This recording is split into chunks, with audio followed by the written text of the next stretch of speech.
Are you searching for the best in online black radio? Then go to blacktalkradionetwork.com, helping you filter through the noise. Real talk, black talk.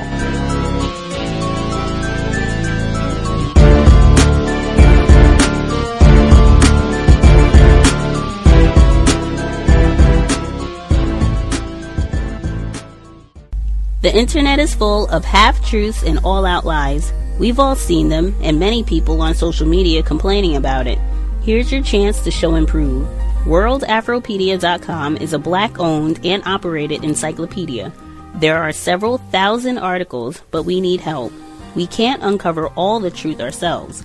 So please, join us and become a writer, editor, or blogger for WorldAfropedia.com today.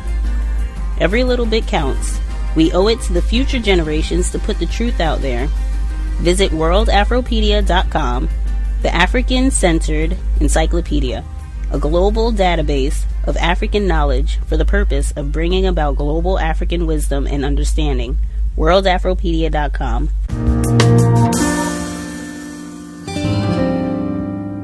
Assata, guilty of survival.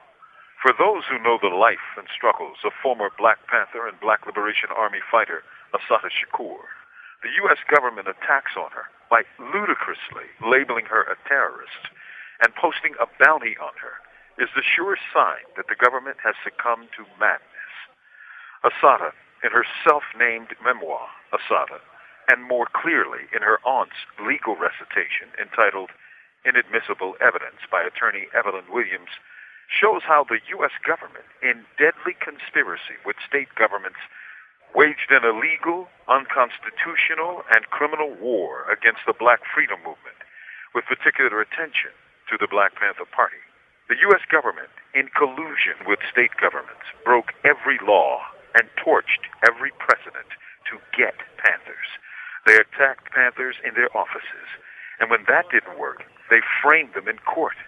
And when that didn't work, they drugged and assassinated them in their beds, as what happened to Chicago Black Panther leader Fred Hampton. Who were the terrorists?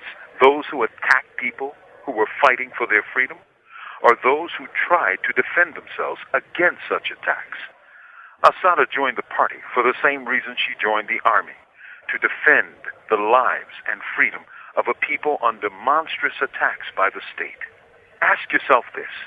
Why was Assata Shakur in prison in the first place when those who conspired and undertook to wage night raids to murder Fred Hampton in his sleep never, ever were charged with anything? Over 20 Panthers were killed across the country, and nothing. Assata was targeted because she was a bright and beautiful symbol of the Black freedom movement. She was ambushed, arrested, and shot to stop that movement. And that's why she is attacked still. Believe it or not, she was charged with killing her mentor, Zaid Malik Shakur, who was shot to death by cops on the Jersey Turnpike. That black politicians signed on to this slander is a sign of the rottenness of black political classes today. Meanwhile, the black poor today endure conditions that would have been unthinkable in the 60s and 70s. Yet in their targeting, their repression, their mass incarceration, their daily humiliations, their hell, the black politicians are silent. Black homeowners lost more wealth in the past 7 years to racially targeted foreclosures than at any time since Reconstruction, and black politicians, paid by the same hands that pick black pockets, are silent on solutions.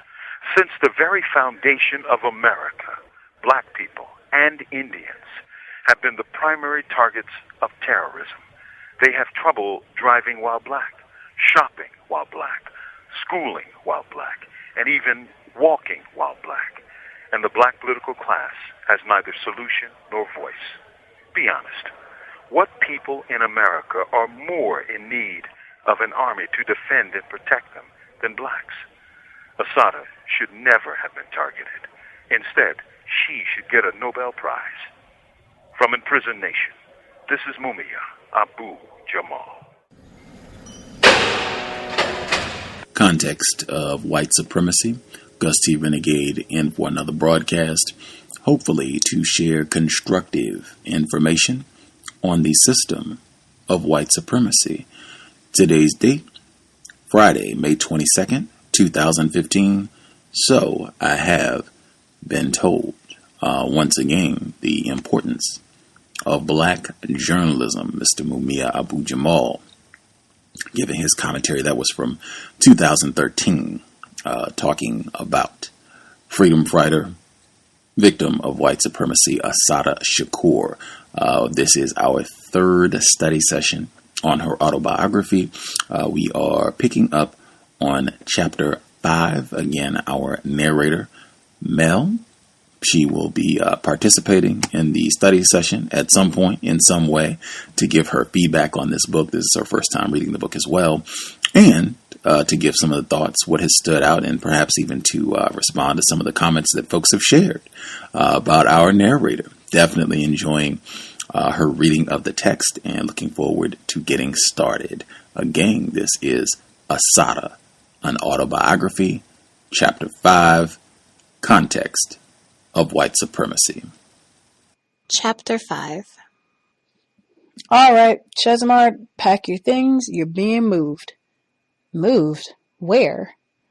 You'll find out when you get there. Then I'd like to call my lawyer. You can call your lawyer when you get where you're going. I kept trying to find out where they were taking me. The continuation of the Jersey trial after the change of venue to Morristown was still a month away. Maybe they were just moving me ahead of time. Maybe they were taking me back to the workhouse. I wasn't too worried, though. Anywhere was better than that basement in the Middlesex County Jail. The sheriff came down with a piece of paper in his hand. "Where am I going?" I asked him. "I have a federal order to produce you," he said, waving the paper around. "You are being turned over to the custody of the federal government."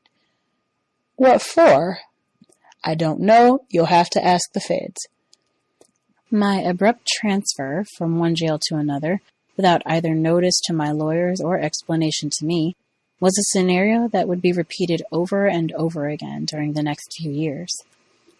After our motion for a change of venue from Middlesex County was granted in October 1973, I was returned to the basement of the Middlesex County Jail, where I believed I would remain until the trial resumed in Morris County on January 4th, 1974. Evelyn immediately swung into action, contacting the National Jury Project to explore the level of racism in Morris County and preparing a number of motions she anticipated would have to be made before the Morris County Court. In addition, she was working on the continuous motion to remove me from solitary confinement in the Middlesex County Jail that was then before the New Jersey Federal Court. The underlying argument of the motion, that this kind of confinement destroyed my ability to adequately participate in preparation for my trial, had to be supported by psychological data and the opinions of experts. Evelyn was trying to find psychologists and sociologists willing to provide their professional assessments in support of the motion. She was also trying to locate a forensic pathologist, a ballistics expert, a forensic chemist, and other specialists we needed for the trial, and trying to raise money to pay them. I was aware that there were 2 indictments outstanding against me for alleged bank robberies. Evelyn had been told that trials for these charges would follow the trial in Jersey. One of the indictments was for a Bronx bank robbery that occurred in September 1972. I had been indicted for this crime, along with Kamau, Avon White, and others in the federal court, Southern District of New York, located in Foley Square in Lower Manhattan. I knew that Evelyn had made a motion before the Southern District Judge Gagliardi to have that trial postponed until after the termination of the Jersey trial. Having learned that the motion had been granted, I didn't connect the move to New York with the bank robbery trial. I was wrong. The trip was the usual high-security, endless procession of cars. As usual, I enjoyed the ride. Just the walk from the door of the jail to the car did me good. It had been so long since I had seen daylight or breathed fresh air. I looked at the trees and the grass and the sky as if I'd never seen them before. It was a gloriously beautiful day. When the feds told me they were taking me to New York to go to trial, I didn't know what in the world was going on, but I was sure Evelyn would straighten things out. There was no way in hell I could go to trial in federal court. Not unless they gave us time to prepare for it and canceled the Jersey trial. There was no way that Evelyn could deal with both trials at the same time. She was working so hard, I couldn't keep track of all that she was doing. I knew we had arrived somewhere in Queens, but I didn't know where. There was no courthouse in the direction we had gone. The car came to a bridge where pigs were stationed, pointing rifles and guns. On the other side of the bridge were more police. Where are we? Where is this place? You are now on Rikers Island. This will be your new home for a while, the marshal told me. It will never be my home. I looked around while they waited for clearance to pass through the gate. There were huge, ugly buildings in front of us. Not old or dilapidated as I had imagined when I pictured Rikers Island, but institutional looking nevertheless. Are these buildings jails? I asked. Yep, the marshal said. They're all jails. There are a lot of criminals in the world. Everybody in jail isn't a criminal, I told him. And they've got a lot of criminals locking people up. They've got a gang of criminals in the White House. The marshal just grunted. The car turned into a modern brick building. There were no old-fashioned bars, just jalousied window bar combinations. I was brought into a large receiving room and locked into one of the small rooms that lined the sides, empty except for some benches and a dirty bathroom. After a long wait, I was taken out to be printed and photographed. I was returned to the room, then called out again to fill out forms. I immediately got into a hassle about the forms. I had left the line for address blank. Where do you live? I don't live anywhere. I'm in jail. I've been in jail for 6 months. Well, where did you live before that? I don't remember. And it wasn't a lie. I remembered the place, but I couldn't even begin to tell anyone the address. While I was underground, I had made a habit to never remember addresses. I used landmarks to remember a place, and I never had trouble locating any place I had been to once, but even if I visited it 100 times, I never looked at the address. Well, where does your mother live? Why? We need an address. I haven't lived with my mother in years. Well, give me the address anyway. I don't know if my mother would want you to have her address. I'll have to ask her. The guard insisted, but that line was left blank. The guard was a black woman with an afro, and there was another one next to her with a lopsided wig on. She was black too. In fact, most of the guards I had seen so far were black. I was quickly to find out that the overwhelming majority of guards in the female jail at Rikers are black. But when they opened their mouths and expressed their opinions, you wondered. But that's another story. After I had been waiting for what seemed like hours, they brought in a whole bunch of women. It was wonderful. They were real, live people, talking and laughing. It had been so long since I had even heard a conversation. I just sat there staring at them. I know I must have looked like I was crazy, staring like I was, but I just couldn't help it. I was overwhelmed. I could barely talk, though. When someone asked my name, I stammered and stuttered. My voice was so low, everyone constantly asked me to repeat myself. That was one of the things that always happened to me after long periods of solitary confinement. I would forget how to talk. The next phase was the strip and search. There were 2 groups of women, those who were returning from court and those who, like me, were new admissions. We were directed to stand in little booths and take off all our clothes. Then we were told to turn around and squat, run our fingers through our hair, and lift up our feet and open our mouths. This was for everybody.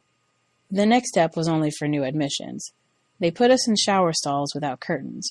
We were told to take a shower, and then were given this stuff which they told us to put it in our hair and on our pubic hairs and wash with it.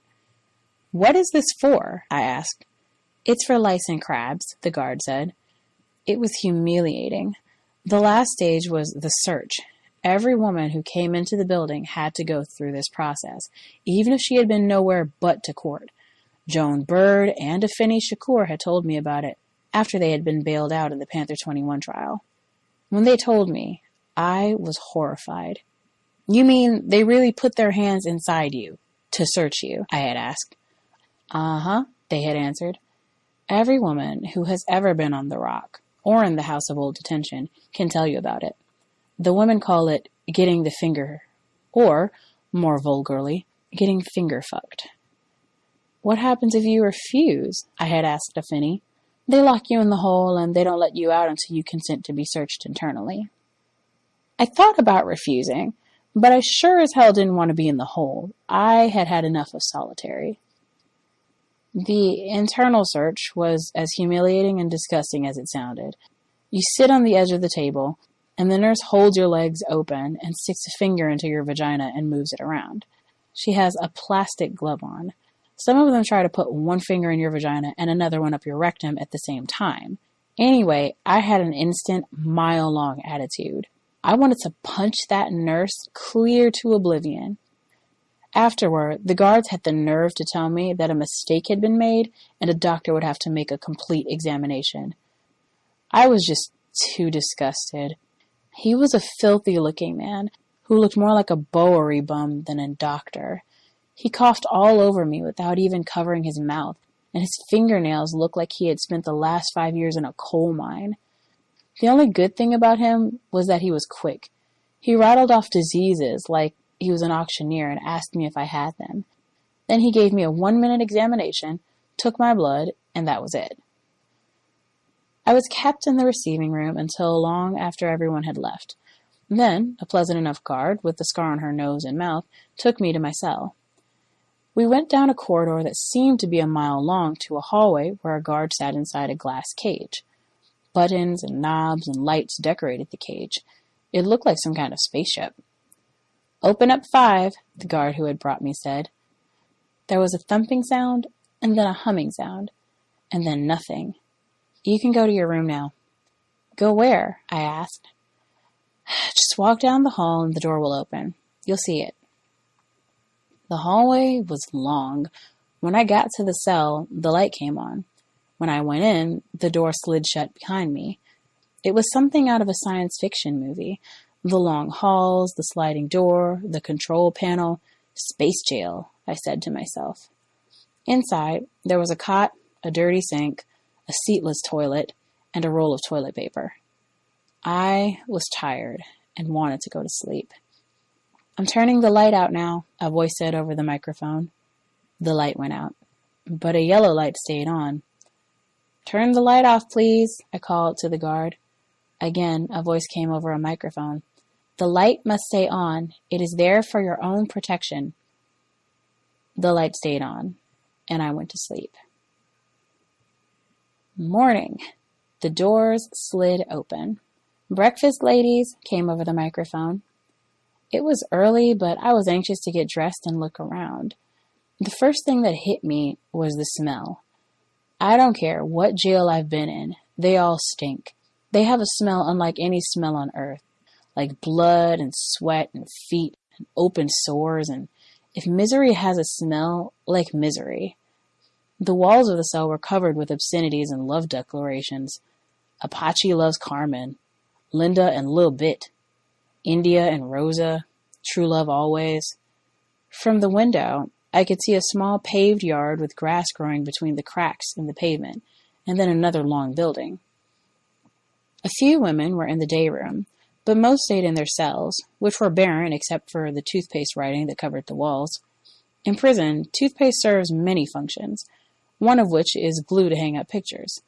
A few of the cells were fixed up with pictures from magazines hung on the walls and a knitted or crocheted afghan on the bed. Clothes and cardboard boxes were on the floor. The women looked evil and ashen. They glanced at me with only vague interest and went about their business. They were all Black or Hispanic. I took a shower and spent the rest of the morning walking back and forth. Some of the women were bloated, with swollen hands and feet. A few had a real strange look about them. One sat in a chair, her eyes crusted with sleep, giggling quietly to herself. A group of women sat at a table playing spades. They asked me if I wanted to play, and since I had never heard of the game, volunteered to teach me. It turned out to be like whist, only spades are always trumps. Then it was lock-in time again, the second one for the day. The first had come after breakfast. There were 2 women on either side of me who had been locked in their cells all day. "Don't you want to come out?" I asked, stupidly. They broke up laughing. "No," one said. "I like it here." When she stopped laughing, she told me she was locked.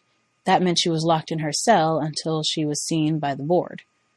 "What's the board?" I asked. "It's the disciplinary board. When you get an infraction, they lock you up until you see the board." "Then they let you out?" "Sometimes, but we're going to PSA."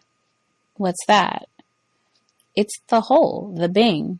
This is 2 main, where you go before they take you to the board. Then, after that, if they think you haven't done enough time down here, they send you to PSA. PSA stands for Punitive Segregation Area. Solitary. You mean you don't stay in this part all the time? No, we're on the sentence side. We only had to come here because we stole the medication. We stole almost everything on the medication truck and drank it. Coke almost OD'd. That's why we're down here. This part is for people who have infractions or for crazy people. Crazy people? Yeah, the one named Coke answered. They got some real bugs down here. How come you here? I don't know. I got here yesterday and this is where they put me. You got a homicide? A homicide?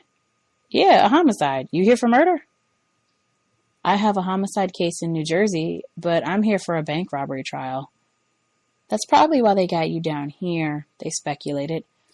They're probably going to move you soon. They asked a million questions. Who did you kill? I didn't kill anybody. Well, who did they say you killed? A cop, a New Jersey state trooper. Oh shit, you're going to have a hard way to go. You didn't really do it? No. You got a bank robbery too? Did you rob the bank? How much money did you get? I didn't get any money because I didn't rob the bank. Yeah, then your boyfriend did it and put the blame on you? No, I don't have a boyfriend. Oh, so you like girls funny, they asked. You kind of cute. You want to go with her? One of them joked. You ever do time before? No, never. You got any other cases? Yeah, I have another bank robbery. Did you do that one? No. Well, damn, they got you all hooked up, the one called Dolores said. How come they try to frame you up like this? Because I'm a revolutionary. They say I'm in the Black Liberation Army. Oh, I know you. You that girl I read about in the papers. Yeah, what's your name? Assata Shakur, but my slave name is JoAnne Chesimard. Yeah, you the one. I never thought I'd meet you. How you doing? Yeah, Coke said. I saw your picture on TV, but you look different now. How? I asked. When I saw your picture, I thought she was much bigger and much blacker too. Really? I laughed. It was a statement I'd heard over and over. Everybody told me they thought I was bigger, blacker, and uglier. When I asked people what they thought I looked like, they would describe someone about 6 feet tall, 200 pounds, and very dark and wild looking. Bad as them papers said you was, I just knew you had to look bad. And here you are, just a little old thing. I asked them what they were in prison for. In the course of those next few days, I was to learn a whole new vocabulary. Jostling was pickpocketing, boosting was shoplifting, juggling paper was writing bad checks, dragging or playing drag was conning. Later that evening, a woman who had just come from court told me that Phyllis wanted me to come to the gym at 8:30. I was overjoyed. I had heard that Simba was on the rock, but I thought they might move her to make sure we had no chance to be together. The gym was large. Women were playing handball and basketball, dancing, sitting on the bleachers and talking. Finally, behind a clump of women, I saw Simba. We embraced, and both of us just sat there, trying to get out all of the words that were in our hearts. So much had happened since we had seen each other. We had been close, and we were both members of the Black Panther Party. For a while, we had lived together. She was always a real earthy sister, with a heart of gold. She told me about her case, about the other comrade she was in touch with, and then that she was pregnant. Homie was her nickname for her lover, the baby's father, Kakuyan Olugbala. He was a beautiful revolutionary brother, and he had gotten murdered by the New York police. Kakuyan and I had gotten to know each other pretty well while we were both at the Harlem branch of the Black Panther Party. He was one of the brothers who, in the days of the Panther Party's lumpen ideology, would be called lumpen. He was raised in Harlem around 116th Street and 8th Avenue. A relaxed, easy kind of person, but a fighter to the heart. He loved weapons and was a genius with them. I was glad about her pregnancy, and sad at the same time. She was facing 25 years. Although I tried to be cheerful, I guess she could see the concerned expression on my face. Don't worry, she told me. These people can lock us up, but they can't stop life. Just like they can't stop freedom. This baby was meant to be born, to carry on. They murdered homie, and so this baby, like all our children, is going to be our hope for the future. I would think about her words many times later. It's early in the morning. It feels like 1:45, and I want to sleep. I hear my name vaguely over the microphone. Something about court. They are calling for the court. Hurriedly, I roll out of bed, shower, dress, comb my hair, and I'm ready to go. They bring breakfast on the food truck. I can't even stand the look of food, much less eat anything. All right, court ladies, time to go to the receiving room, the microphone wails. It's too early in the morning for that thing. I want to tear it out of the ceiling. I stumble down to the receiving room, still not fully awake. It's 7:20 a.m. I sit in the receiving room for 3 hours. Finally, the marshals come. Now they want me to hurry. One of them chains me up. First he shackles my feet, then he puts a chain around my waist, fastens the handcuffs to the chain, and the handcuffs on my hands. I can barely walk or shuffle. Court, dull, gray, green. They are putting me into the bullpen. I don't know why they call it a bullpen, though I have often speculated. Attorney visit, one of the marshals calls as he opens the bars to let me out. We go to the end of the hall. Evelyn is huffing and puffing. She always puffs and huffs when she's angry. In a few minutes, I know that she will begin pacing and tapping her feet. They're trying to force us to go to trial right away, she tells me. You know I've been busy drawing up motions for federal court. What do you mean federal court? Aren't we in federal court? Yes, but if the judge denies our motion for postponement, I want to be ready to go straight into the circuit court. What's the circuit court? It was all Greek to me. That's where we appeal if the judge issues an unfavorable opinion. We go on talking. Evelyn is trying to explain to me, and I am trying to explain to her that we can't possibly go to trial. There's no way in the world you can be ready to go to trial now. I am ranting. I know, Evelyn replies. I rant and rave indignantly while Evelyn tries to explain the law to me. They call us to court. The judge is Gagliardi. He looks just like what he is, a racist dog cracker. Kamau comes into the courtroom. I am delighted to see him. He has aged. He's grinning, but under the grin his face is hungry. I wonder what he's thinking. Rob Bloom, Kamau's lawyer, is up on his feet talking. He is asking for a postponement. Everything he says is logical and makes sense. Evelyn gets up and starts to rap. She is talking pure, unmitigated truth and logic. The judge looks at the ceiling. I predict the outcome of the hearing and keep turning around to look at the audience. Friendly, familiar faces smiling at me. I don't want them to ever stop. The judge denies our motion for postponement. The judge denies all our motions. I want to scream. Dirty dog, slimy pig, you're not a judge. You're just another prosecutor. I look at the prosecutor. He's smug. His face is unreal, like a poster. He looks like a 1940 war poster. John Q. Public. I keep staring at him. Nobody could look that corny. He's like a ghost from the past. I'm convinced he doesn't know it's 1973. The lawyers ask for a joint meeting, and the judge says yes, but make it short. The lawyers outline the strategy of the appeals. What are our chances on this appeal? I ask. There's a chance, Evelyn says. Slim, but maybe a chance. If the courts are interested in justice, well, of course they'll support our position. We all know how big an if that is. The next time we went to court 5 days later, it had snowed. The trees were bare and covered with ice, and though I don't like winter, it was a beautiful sight. As soon as I had arrived in the courthouse, Evelyn was there to tell me that the circuit court had denied all of our appeals, and that Gagliardi was talking about going to trial that day. I just want you to understand that there's no way I can adequately defend you on this short notice. I haven't had time to prepare pre-trial motions. I have received no discovery material, and I haven't even had time to think about an appropriate defense, because I haven't been able to find out the basic facts of the case. I just want you to know that. I know, I told her, and I know that you're doing the best that you can. At any rate, Evelyn said, if worse comes to worse, you'll have a solid issue for appeal. It was a depressing picture. We were clearly being railroaded. We went before the judge. Again, he was arrogant and belligerent, determined to force us to go to trial right away. Again, she asked the judge for a postponement, but our argument fell on deaf ears. He ruled that we could have a joint conference later, but the trial would begin immediately.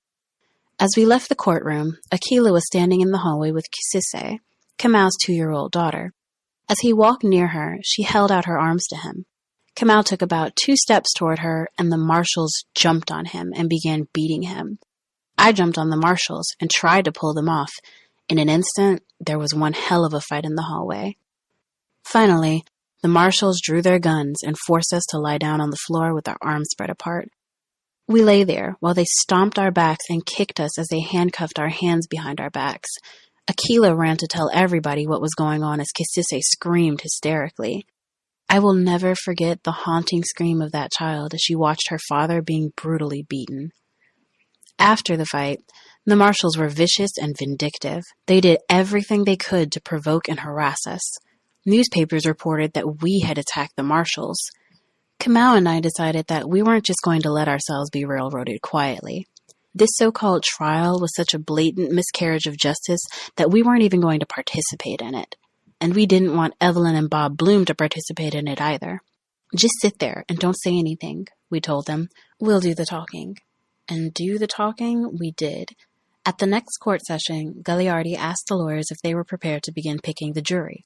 Both of them made statements to the effect that, since it was impossible for them to represent us adequately, we had requested that they remain mute. All right, then, we'll proceed with or without you, the judge roared. Bring in the panel. As soon as the jury panel entered the courtroom, Kamau and I began to tell them what was going on. We told the jury that he had been appointed by Nixon and that he was persecuting us because of our political beliefs, that he was the same judge who had just given Mitchell and Stans, the Watergate defendants who did not have one fraction of the valid reasons for an adjournment that we had, an extended postponement. After a while, the judge ordered us removed from the courtroom. Jury selection continued, with only the judge and the prosecutor participating. Every so often, the judge would send the marshals back to ask us if we were going to behave. Of course, we would tell the marshals. Once we returned to the courtroom, we behaved. Again, we told the jury what was happening and that the judge was trying to railroad us. As soon as we began to talk, the judge ordered us from the court.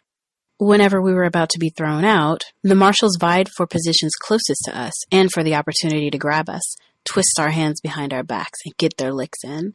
To avoid being manhandled, as soon as the judge said, remove the defendant from the courtroom, I would say, the defendant will remove herself. Most of the time, it worked, but one day, the marshals were so gung-ho that they jumped on me and started brutalizing me in open court. Evelyn jumped up like she was ready to fight and stood between me and them, holding them away with an outstretched arm. She complained to the judge. My arm and hand had not yet fully recovered, and I was still partially paralyzed. Evelyn's remarks made the marshals more vicious. They became so brutal that all of the spectators began to cry out. As the marshals carried me out of the courtroom, the spectators chanted, "Railroad, railroad." The judge ordered them removed. As I was being taken downstairs, I could hear the commotion. People were chanting and yelling and screaming. The marshals, I later found out, had beaten some of them. I sat in the bullpen, lost in my thoughts, when they brought a white woman and man down the hallway and put the woman in the cell with me. I looked at her without much interest. "Assata," she said, "I'm so glad to have finally met you, but I never thought it would be this way." I looked at her blankly. "My name is Natalie Rosenstein. I was upstairs. I was one of the spectators in the courtroom when they started pushing and shoving and beating people." "What?" I said. "You're kidding." "No, we didn't move fast enough. So they arrested us," she said, referring to herself and the white man. "What did they charge you with?" "Obstructing justice." After that, Kamau and I were banned from the courtroom. We were put into a freezing room next to the courtroom where a loudspeaker had been installed so we could listen to the trial. In the beginning, they slammed the door shut. At first, we wanted the door open because it was so cold and the warmth from the rest of the building helped. Then we began to enjoy our privacy. It was good to be able to talk to each other without someone looking down our throats. Because we knew that sooner or later they would open the door and stare at us, we would open it. Let some heat in. It's freezing in here. The door stays closed. After a while, they locked it. One of the first things that Kamau and I had discussed was Islam. He had been a Muslim for some time and was deep into it. He was seriously trying to convince me to convert and become a practicing active Muslim. I had always said that if I had any religion, it was Islam, but I had never practiced it. Because of Elijah Muhammad and Malcolm X, the Muslim influence over our struggle had been very strong. But it had always been difficult for me to accept the idea of an all-powerful, all-seeing, all-knowing God. And, I reasoned, how could I be expected to love and worship a God whose master plan included the enslavement, torture, and murder of black people? Kamau argued that Islam was just a religion, opposed to oppression. Oppression is worse than manslaughter, he quoted from the Holy Quran. A true Muslim is a true revolutionary. There is no contradiction between being a Muslim and being a revolutionary. I didn't know much about it, but I agreed to seriously check it out. Muslim services were held regularly on Rikers Island, and Simba and I began to attend. Talking to Kamau was so good for me. Solitary had affected me really badly. I had closed up inside myself and had forgotten how to relate in an open way with people. We spent whole days laughing and talking and listening to the courtroom madness in between. Each day, we grew closer until, one day, it was clear to both of us that our relationship was changing. It was growing physical. We began to touch and to hold each other, and each of us was like an oasis to the other. For a few days, the question of sex was there. Then, one day, we talked about it. Surely it was possible, but, I thought, the consequences. Pregnancy was certainly a possibility. I was facing life in prison. Kamau would also be in prison for a long time. The child would have no mother and no father. Kamau said, if you become pregnant and you have a child, the child will be taken care of. Our people will not let the child grow up like a weed. I thought about it. That was true, but the child would suffer. All our children suffer, Kamau said. We can't guarantee our children a future in a world like this. Struggling is the only guarantee our children will ever have for a future. You may never have another chance to have a child. I have to think, I told him. My mind was screaming. Who would take care of my baby? I thought about what Simba had said about our children being our hope for the future. I had never wanted a child. Since I was a teenager, I had always said the world was too horrible to bring another human being into. And a black child? We see our children frustrated at best, noses pressed against windows, looking in. And at worst, we see them die from drugs or oppression, shot down by police, or wasted away in jail. My head was swimming. What had my mother and grandmother and great-grandmother thought when they brought their babies into this world? What had my ancestors thought when they brought their babies into this world, only to see them flogged and raped, bought and sold? I thought and thought. How many black children are separated from their parents? How many grow up with their grandmothers and grandfathers? Didn't I stay with my grandparents until my mother had finished school and was on her feet? I remembered all the discussions I had had. I'm a revolutionary, I said. I don't have time to sit at home and make no babies. Do you think you're a machine? A brother asked me. Do you think you were put on this earth to fight and nothing else? I thought about what Zayd had always told me. While you're alive, girl, you better live. I am about life, I said to myself.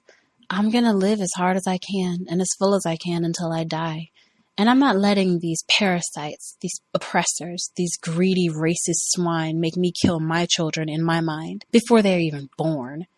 I'm going to live and I'm going to love Kamau. And if a child comes from that union, I'm going to rejoice because our children are our futures. And I believe in the future and in the strength and rightness of our struggle.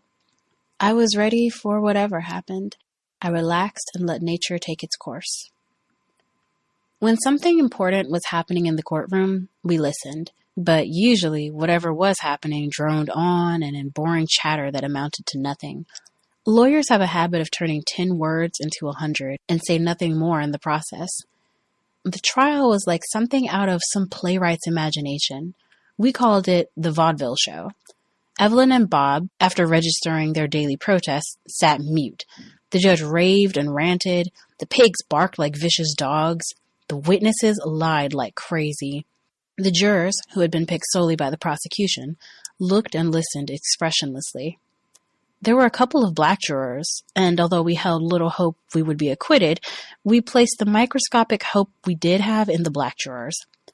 Even though we had presented no defense, had not participated in the trial, we thought that there was a slim chance they might not go along with the program. Black people are generally not as brainwashed as white people when it comes to the so-called system of justice. The whole court process began to take its toll on me. Half the time I wasn't eating because they usually served pork for lunch and sometimes they had pork for dinner. Breakfast was out of the question. I could never figure out what they gave us. I called it monster stew. I was always freezing and I didn't have a coat. My mother had brought me one, but I had given it to Simba. She was pregnant and needed it more than I did. One night, when I returned from court, I began to feel awful, like a knife was stabbing me in my side. I could hardly breathe. I went to the prison doctor, and the diagnosis was pleurisy. When the judge learned I was sick and unable to come to court, he had a fit. He acted like I had gotten sick just to delay the trial. The next time I saw the prison doctor, he was nervous and shook up. "They keep calling me about you," he said. "They want you back in court right away. They want to know how fast I can have you back in the courtroom." "Who keeps calling you?" I asked. "Everybody. People. I've got to get you back in court as soon as possible." And that's exactly what he did. Every day, they brought us into the courtroom. And every day, as soon as the jury came in, we began to tell them what was happening, that we were being forced to trial without being given time to prepare a defense. And every day, the judge ordered us removed from the courtroom and cited us for contempt. It was comical. "What are you going to do?" I would ask him after I had been cited for contempt for the 100th time. "Put me in jail? Lock me up?" One day, when the judge had been particularly crazy and the marshals had been particularly brutal, Evelyn just couldn't take it anymore. "I'm not going to sit here and watch this spectacle," she said. "If you won't permit me to defend my client, there is no purpose in my being here." And with that, she got up and started to leave. "Get back in here," the judge yelled. "I order you to get back in here and sit down." Evelyn kept walking. "If you don't come back here and sit down, I'm citing you for contempt." Evelyn walked out of the courtroom. The judge cited her for contempt. In 1975, after all appeals, including the Supreme Court of the United States, were denied, she served the 10-day sentence in maximum security at the Winchester County Jail for Women. The trial soon ended, and we waited patiently for the verdict. Evelyn and Bob gave us lectures. "Expect nothing but the worst. There's a chance, but it's slim." Kamau and I waited for the conviction. One day of jury deliberation passed. 2 days passed. The jury seemed to be taking forever. We wondered what was taking them so long. It was an open and shut case. We had cross-examined no witnesses, presented no defense. Kamau and I spent the time tenderly, savoring our last few moments together. The next morning, Evelyn and Bob came in, grinning. "It's a hung jury," they giggled. "Giliardi is fit to be tied. They're going to call us into court in a few minutes. We just thought we'd come in and give you the good news." 10 minutes later, we were in the courtroom. The judge was grimly thanking and dismissing the jury. The marshals looked like they wanted to fight. The prosecutor looked like he wanted to cry. We found out later that a lone black juror had refused to convict us. He had heard us.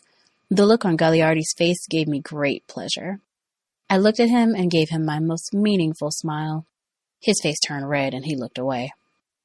Afterward, we met with the lawyers. We were still giddy and in a state of shock.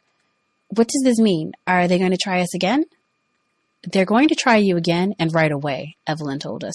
"The new trial will begin on Monday." Kamau and I looked at each other. We were sick of this case, but we're ecstatic that we were going to have more time together. "Are we going to have the same judge?" "No," Bob said. "They've got to assign a new judge." Evelyn was caught up in our gleeful mood, but as usual, she was business first. "We've got to come up with a trial strategy." Sitting in that courtroom day after day and watching that fiasco enabled us to do one thing. We were able to see and analyze their case. I feel that now we are ready to go to trial. "They don't have a case," Bob said. "I don't even know how they've got an indictment." "We know," Kamau and I said. "Their case is utterly absurd," Evelyn said. "We know," Kamau and I droned again. Their witnesses are as phony as $3 bills, Evelyn said. We know.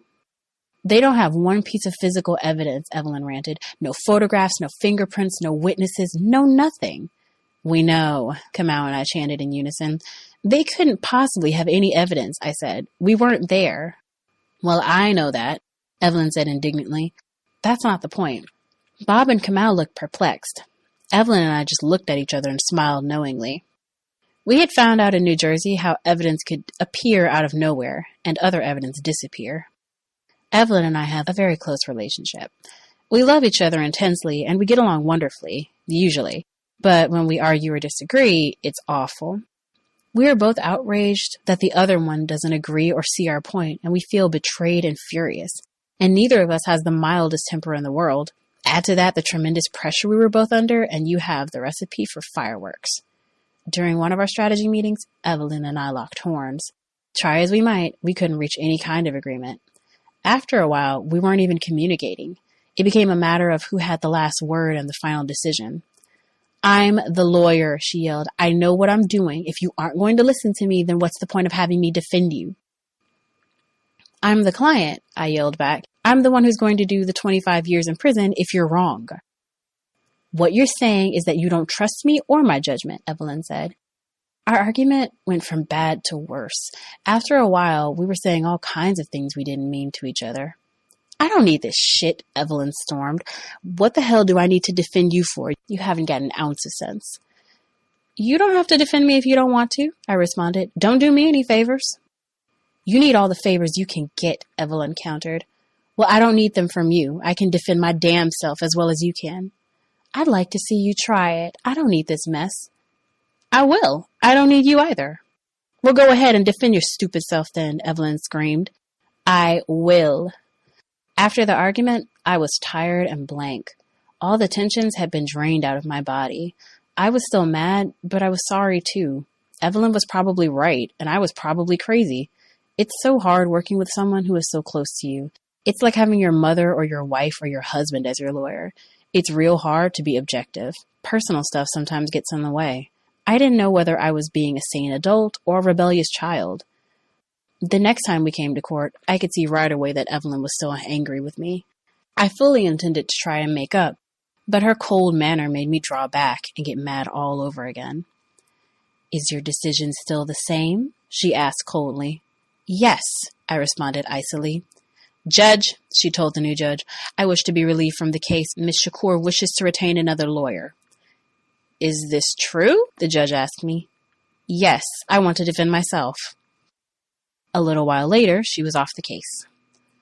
As I sat in the bullpen feeling stupid and stubborn, the guard brought in a public defender.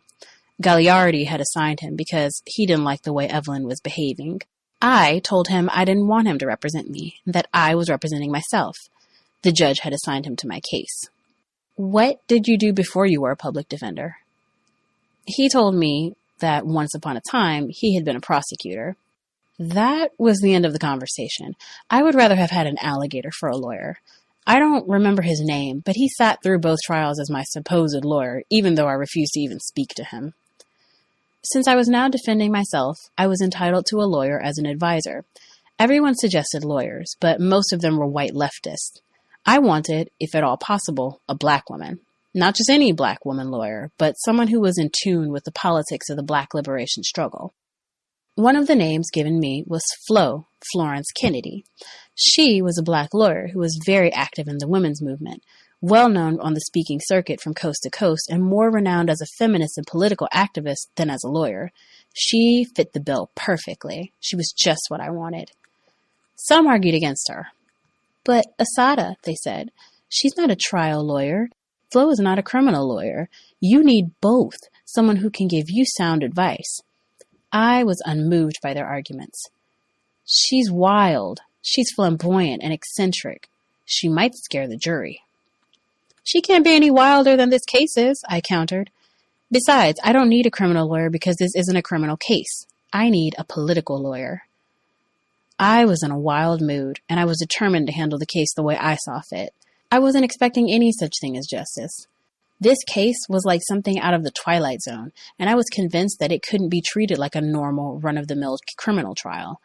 I was determined to use this case to expose the deceit and crookedness of the government. A meeting between Flo and me was arranged. Flo warned me over and over about her lack of trial experience. You know, darling, I haven't been inside a courtroom to try a case in years. I don't care, I said. You've been out in the world. You know what reality is, and that's enough. Flo agreed to be my legal advisor, and I was ready to go to trial. Chapter 6. My mother and stepfather broke up, and my mother, my sister, and I moved to a new apartment in a housing complex in South Jamaica near New York Boulevard and Foch. One side was the projects, and the other side was the co-op where we lived, but they looked about the same to me. Compared to Jamaica, Parsons Gardens, where we lived, was a little black dot. South Jamaica, Hollis, Bricktown, St. Albans, Springfield Gardens, South Ozone, etc. were all joined together to make up a black city. You could live your whole life in Jamaica, and the only time you'd see a white face was when you shopped on Jamaica Avenue or when the insurance man came around. At one time, Jamaica was all white. Black people had moved out to the island to escape the ghettos of Harlem and Brooklyn. They bought old houses at exorbitant prices, only to find that, within a few years, their nice neighborhoods had turned into crime-ridden, drug-ridden, poverty-stricken places they had to run from. I loved Jamaica, and I was just starting to get into the beat of it and to know my way around when my mother and I had one of our terrible arguments. I don't even remember what the argument was about, but I was hard-headed, stubborn, and under the impression that a grave injustice had been done to me. The next day, I got up, packed my clothes, and headed straight for the village. Greenwich Village was where the artists and musicians and all kinds of weird people were supposed to live. I was fascinated by the idea of beatniks and bohemians, even though I had never met any. I figured that if I belonged to any place, it must be the village.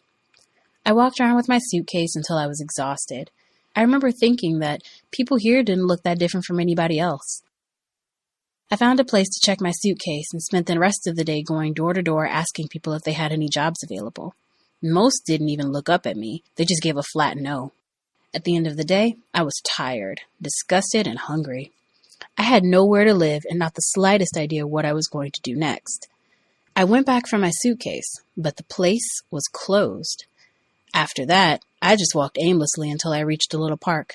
I sat down on a bench, tired as hell and unable to take another step. After a while, a little white guy with bumps on his face sat down next to me and started talking. I didn't understand half the things he said, but he seemed nice enough. When he asked me if I wanted to go to a restaurant across the street with him, I gladly accepted. I was starving. It was an Italian restaurant, and the scent in the air was heavenly. I ordered enough to feed a mule. The guy talked about all these people I didn't know and about his job. He kept saying people on his job were conspiring to get him fired. I worked there for 8 years and they didn't even give me any notice. He told me over and over that the company he had worked for had stolen 2 of his inventions and patented them, and that when he tried to get paid for them and to get credit for his ideas, the company tried to get rid of him. What did they do? I asked. They did everything. They stole my files and my papers and then spread rumors about me. He said he was some kind of engineer. I should have never trusted them. He kept saying, you can't trust anybody. When the food came, I ate like I had spent a lifetime starving. Doesn't this food taste funny to you? The guy asked. I tasted some more, and it was good. There's nothing wrong with mine, I told him. There's something wrong with this food, he said loudly. What did they do to my food? The waiter came and tried to calm the guy down. I don't understand, the waiter said, but if you like, I'll bring you another plate. Although the guy said it was better, he still thought it tasted a little funny. To change the subject, I told him a sad story about my mother being in the hospital and that I had nowhere to stay. Oh, you can stay at my place, he said. Then, seeing how I was looking at him, he added, I have an extra bed. No funny business? No funny business, he promised. He paid the check and we left. His apartment was a tiny 1-bedroom unit with a dirty kitchen and a green, moldy-looking rug. The living room was neat and sterile. There was a plain brown couch that turned into a bed. I asked him for something to sleep in, and I plopped down into the bed. He kept talking, but I closed my eyes and pretended to sleep. After a while, he went into his bedroom and shut off the light. I woke up during the night to go to the bathroom, stumbling around, disoriented, until I finally found it. When I came out of the bathroom, I went into the kitchen for some water. While I was there, the guy came in. His face was all puffed up and red. "What are you looking for?" "Some water." "Oh, no, you're not," he screeched. "You've been creeping around this house looking for something." "What?" I asked. "You're crazy." "Oh, no, my dear. That's what they want me to think. I'm not crazy in the least. What were you looking for? Who sent you? You didn't find anything, did you? Well, you can tell them. I haven't invented anything else for them to steal." "I don't know what you're talking about. Nobody sent me no place, and I wasn't looking for anything." "Oh, no. You were just going for a little moonlight stroll. Do you think I'm some kind of fool? I took you in off the street out of kindness, and here you try and deceive me. Oh, they really fooled me this time. I never thought they'd send a nigger spy." "Your mama is a nigger," I told him, "and you're a crazy son of a bitch." I threw on my clothes as I cursed him out. "Spy, spy," he kept saying. "Your mother is a spy, and you can drop dead as far as I'm concerned." I slammed the door and walked out into the early morning. The sun was beginning to come up. I walked until I found a drugstore open and ordered a tea and an English muffin. I bought a toothbrush, toothpaste, and some makeup so that I would look older. I was going to get a job if it killed me. I got my suitcase, found a bathroom to wash up in, changed clothes, and checked the suitcase again. I bought a couple of newspapers. This time, I was going to be systematic about it. I saw an ad for a waitress and counter girl. That was something I knew I could do. The place was in downtown Brooklyn. I hopped on the first train in that direction and got there at about 8:30 in the morning. The cafeteria was in a factory building and was solely for the factory workers. The manager had black and white hair and was big, fat, and sloppy. He wasn't so anxious to hire me at first, so I told him my sob story about coming from down south to help my mother who was in the hospital and that I needed a job as soon as possible.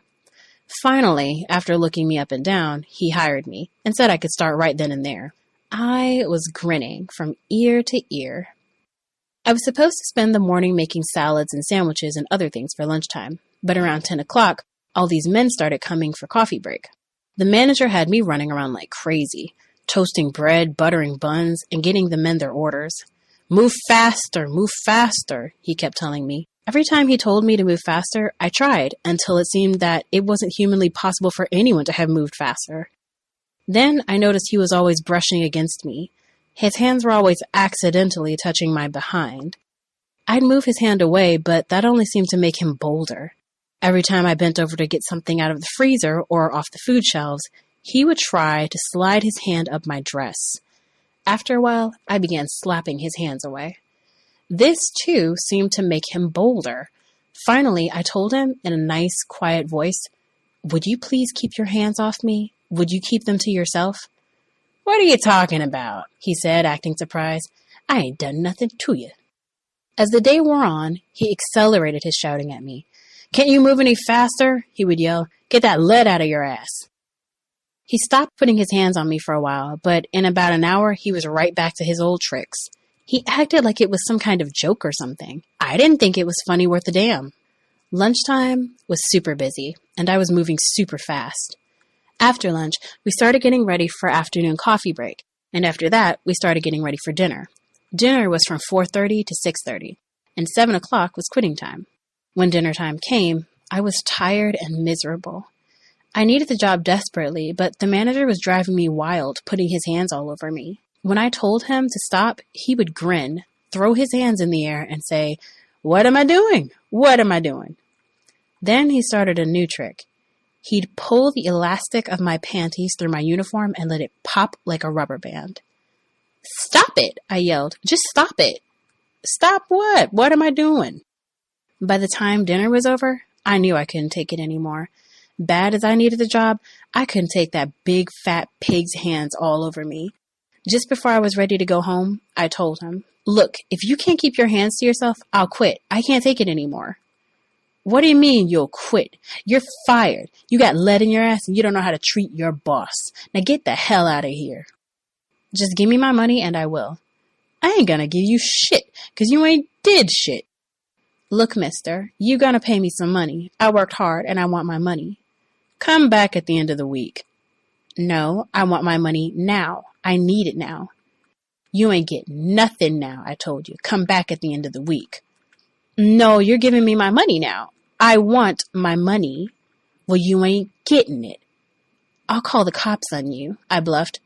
I'll call the cops on you, he said, if you don't get your ass out of here. You better give me my money, I repeated, looking wild and about ready to jump out a real bag. Some people from the factory came in and stood at the back of the cafeteria looking. Keep your voice down, he said, acting like he was going to be cooperative and pay me. I'll tell you what, you come in the back with me now, and I'll pay you for an extra day. I'll even let you keep your job, and if you're good, I'll even give you a little extra change. I'm not going any damn where with you. Just give me my money. Now, why do you want to be like that? He asked, putting his hand on my shoulder. I was hot and fit to be tied. Get your hands off me, I yelled. You don't want anybody to know what kind of a dog you are. Well, I'm going to tell everybody. If you don't give me my money, I'm going to make you wish you had. I'm going to tell everybody what you are. I started to walk to where people were working in the factory part. All right, he said. Here's your goddamn money. Just get the hell out of here. The people who had been standing in the back moved up closer to see what was going on. The man went to the register and counted out my money. I was dead tired and felt like a fool. But at the same time, I felt kind of good inside. I was still in the same boat, but I was $13 richer and had enough self-respect not to let any old lecherous white man feel up and down my body. Black self-respect. Black self-respect. Shout out to Dr. Welsing. Context of White Supremacy. We are right at the beginning of chapter 6. Right at the early part of chapter 6. That's what we'll be picking up at when we come back for the second audio segment. Anywho, if you would like to participate, any thoughts to share on what you have heard thus far, the number to dial 760-569-7676. The code is 564-943 pound. Press star 6 if you would like to participate. That number again, 760-569-7676. The code is 564-943 pound. Press star 6 if you would like to participate. For folks listening in, if you would like to use the free Flash phone, it should be linked at Black Talk Radio Network. If you can't access the link, you can put in the URL. It's tiny, tiny.cc/1 race. And that is the number 1. tiny.cc/1 race. And that is the number 1. Once you put in that address, click the link on the left side of the page. It's at the bottom. It says free Flash phone. When you do so, it will open a tiny window on your screen. The top line, it is a drop-down menu. Select the number that I just gave out, 760-569-7676. The next line, it will ask for the code. That code, again, is 564-943. And then the final line, it'll ask for a name. You can put in a nickname, press random keys. If you're comfortable with your real name, that's fine too. Once you get all that entered, you should just be able to click the green button. You'll see it at the bottom. It'll connect you to the program. You should be able to hear us live. It's the same procedure if you would like to participate. You'll see the dial pad on your screen. Press star 6. When you do so, you'll hear the audio prompt. Press the number 1, and we will get you on the line. Looking forward to hearing feedback, thoughts from the folks who dialed in. Everybody who has a hand up, your line should be open. Feel free to chime in.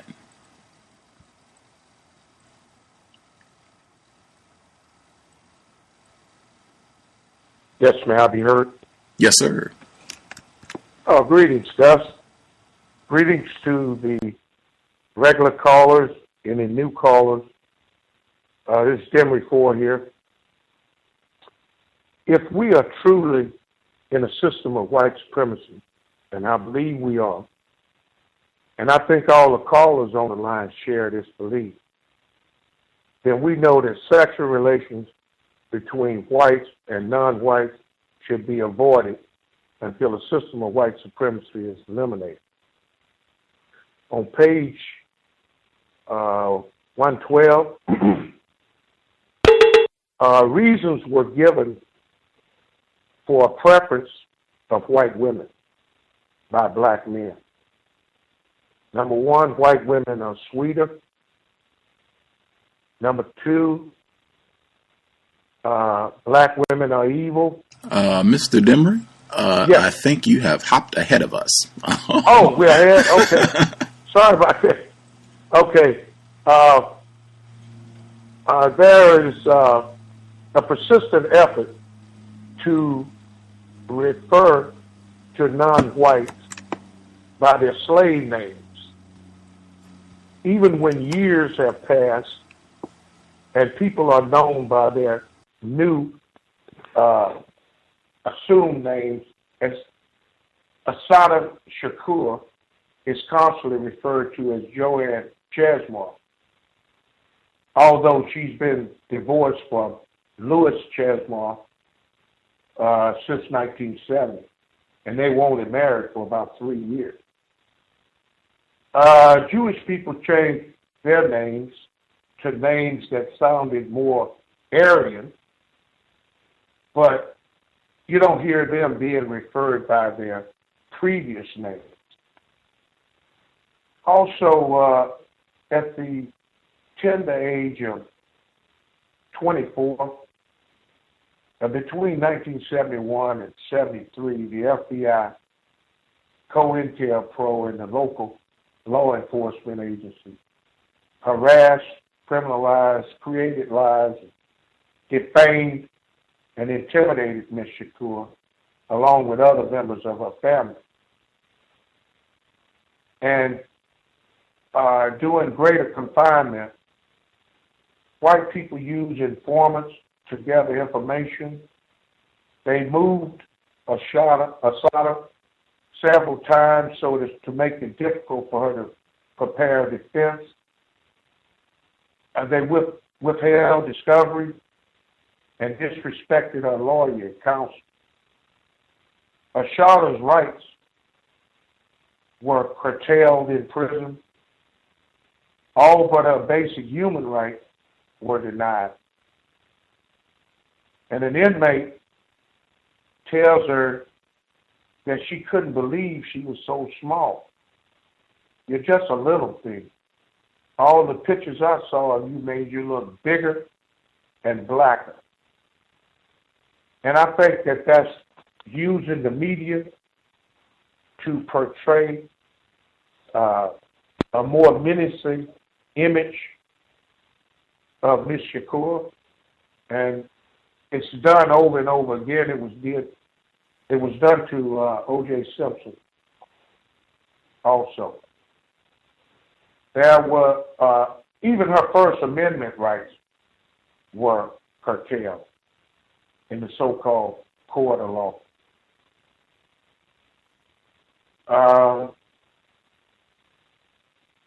She mentioned the Black Liberation Army.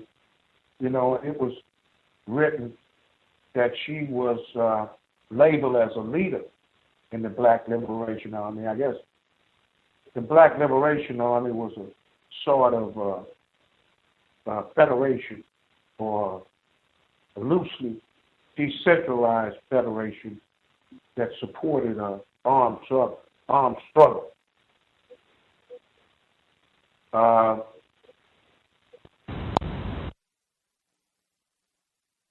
There was I don't want to get ahead of myself here, but she showed that she had a poor understanding of the law. I thought that was a bad move when she fired her aunt, Evelyn. At that point, she was in serious dire straits with a lack of financial resources. And I just thought it probably wasn't a wise choice to fire her aunt. And I briefly, lastly, I'd like to speak at the bottom of page 93 and the top of page 94, where she said black people are generally not as brainwashed as white people when it comes to the so-called system of justice. I think that might be a gross miscalculation. And on page 101, a white guy with bumps on his face offered her a place to stay, and then said he never thought they'd send a nigger spy. So trusting white people and calling them crazy when I don't think it's crazy at all. I think it's just a common case of practicing racism. Just like the white man she was working for that expected her to sleep with her to have a job. But I think she showed codification when she asked for her pay, that if she was fired, and threatened to badmouth his business. I'll mute my line and give somebody else a chance.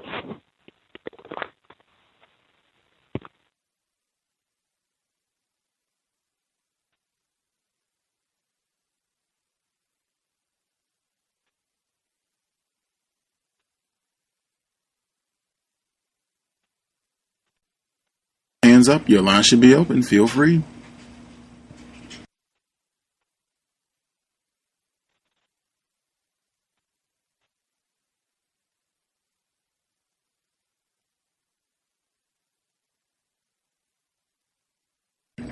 Well, I see other hands and folks aren't talking. Not sure what that is. What that is all about. At any rate, if other folks have, if you do not have a hand up and you have comments you would like to share, feel free, and we can make time to hear your commentary as well. Some of the things that stood out that I thought were important.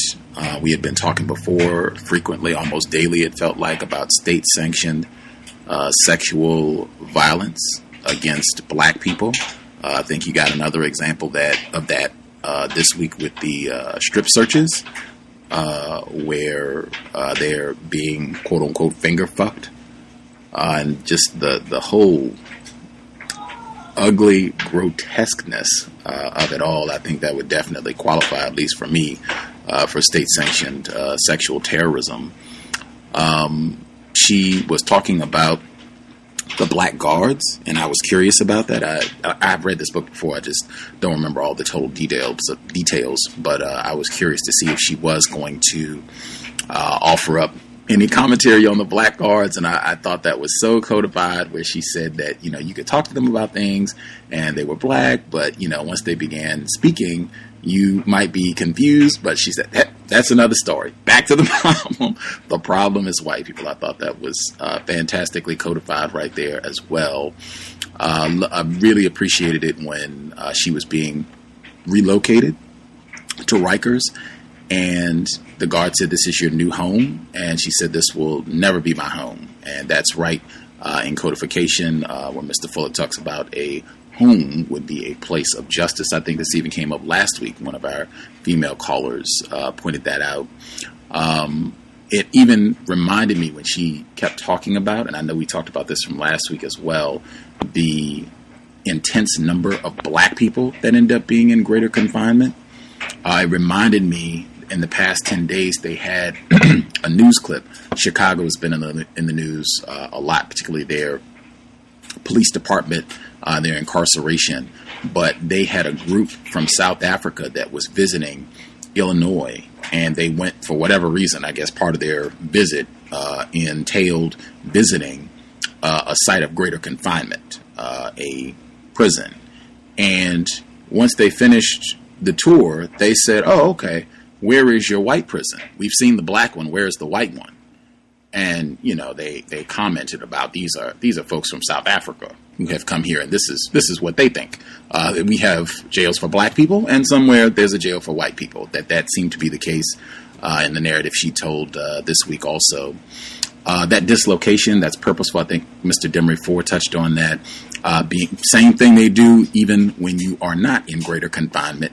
Dislocation. Got to keep black people on the move, whether it's taking your property or we'll put you in this cage for, a year, 2 years, and then we'll move you. Don't want you to get too comfortable. Got to move you again. I said that's in Picking Cotton, the book where the black male in North Carolina, he had been incarcerated unjustly for about 11 years, and they kept moving him. They eventually even moved him out of state so that he couldn't have contact with his family members and friends. He was way far away from home, done deliberately. The super predator commentary, I think Mr. Demery Ford covered that. I thought that was quite profound, done consistently, as he said. In fact, they just had a report. I was trying to find it on Democracy Now!, but this was not like the crux of the conversation. This was just like an aside mentioned in like a 15-minute dialogue, but they had a black male on Democracy Now! I think this was towards the end of 2014, and he was talking about this, how this is, they've got research on this. Black people are super predators. They're like 5,000 pounds, impervious to bullets, can, huff and puff and knock down a whole town, and so we have to shoot them 137 times. We have to choke them to death because, they're just not human. The same thing, great illustration in the text this week as well. I was going to ask, but people are, I don't know. They have hands up, but they're not chatting, so it's difficult to query. Any of the folks that are with us that have a hand up, did you all have anything to share? You all in a noisy spot? Did you have anything you wanted to share? Hey, can I be heard? Yes, sir. Thomas Smith, New York. Good evening to you. Greetings to all the callers. We turned into Hulk Hogan all of a sudden. We turned into a monster. I just wanted to make a comment, man. You went on that show with the confused black victim, Mr. Valentine, I think. You know what I'm talking about, right? That's the show you went on? Mr. Peterson? Peterson, okay, Mr. Peterson.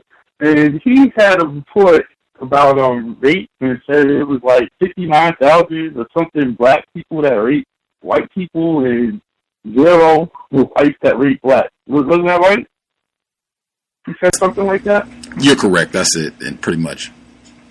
Yeah, and then I hear her part here, and I say, it's a lot of different definitions of rape. These people are in a position of power, in a position to ruin your life. Here you have this young girl working at a restaurant. I mean, if she slept with him, that's rape. They don't count all of that. And maybe that's why they have 0. They perfected it to, you want your job, you want to go home and feed your kids. Be real quick. Come to the back office. That's pretty much the only comment I wanted to say, other than the fact that they've broken every constitutional law there is so far in her case, and her pride telling her, and that's about it. Thank you.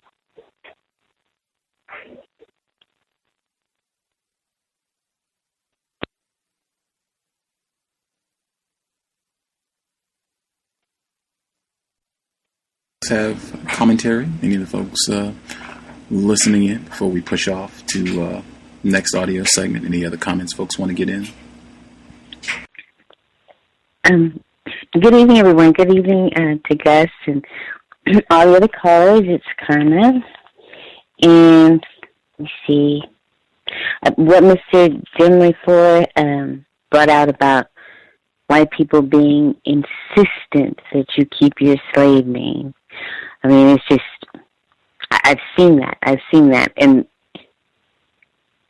that diminishes you. It really does. I mean, that having that slave name for all of us it really takes a psychological toll. I think I said as much as in public, and no one disagreed with me. The white people I was talking to, they did not disagree with me. I said, God, who knows what my name is?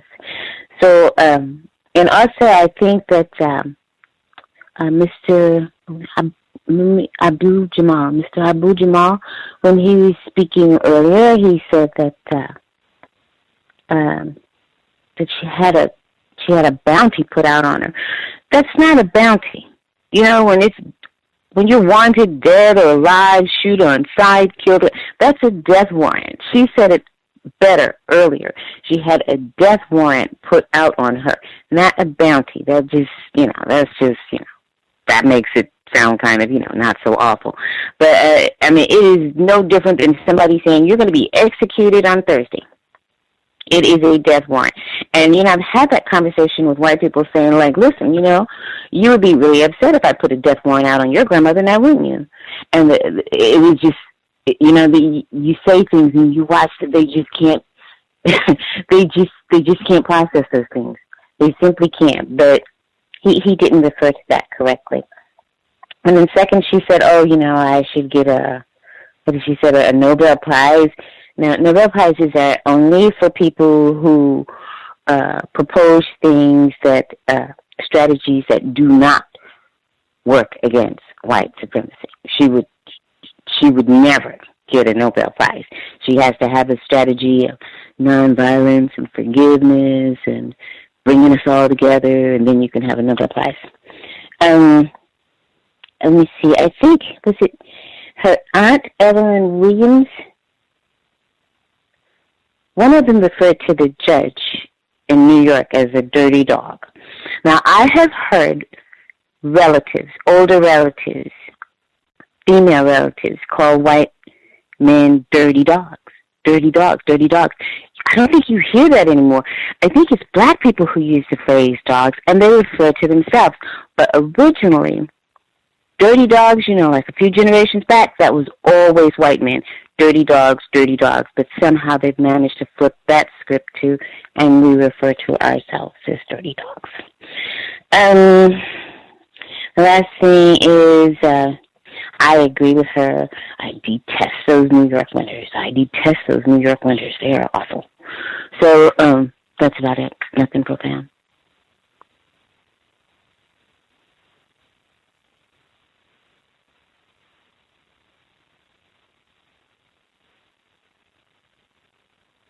If I could add real quick, I agree, man. That slave name thing is crazy. And they don't like you to change your name unless, you change it to entertain them. Your name is, Sean, and you change your name to Jay-Z. That's cool. They ain't going to call you Sean. Hey, Jay, but, if you say your name's Malik Shabazz or something, it's going to be like, nah.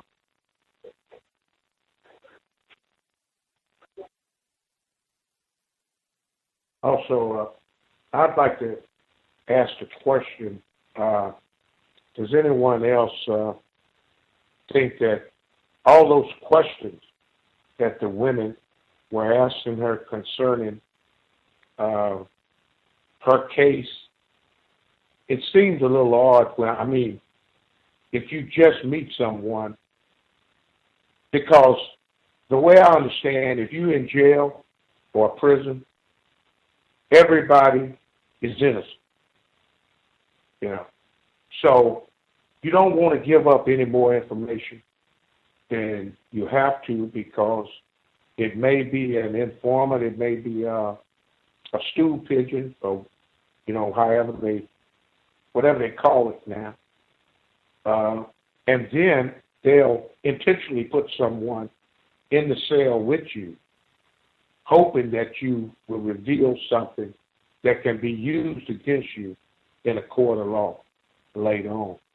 So I thought that the way she described them, first as being ashen, which, you may think gray looking or ashy or whatever, but it also is defined as, looking lost or in fear or looking ill, and then asking all of these questions and not really offering any information that may be useful. I was just one of the big writers that was odd.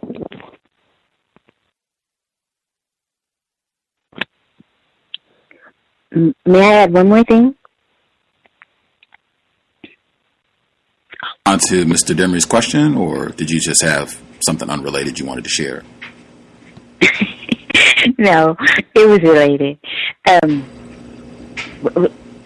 She said that that brief walk where she received some sunshine was just incredible for her.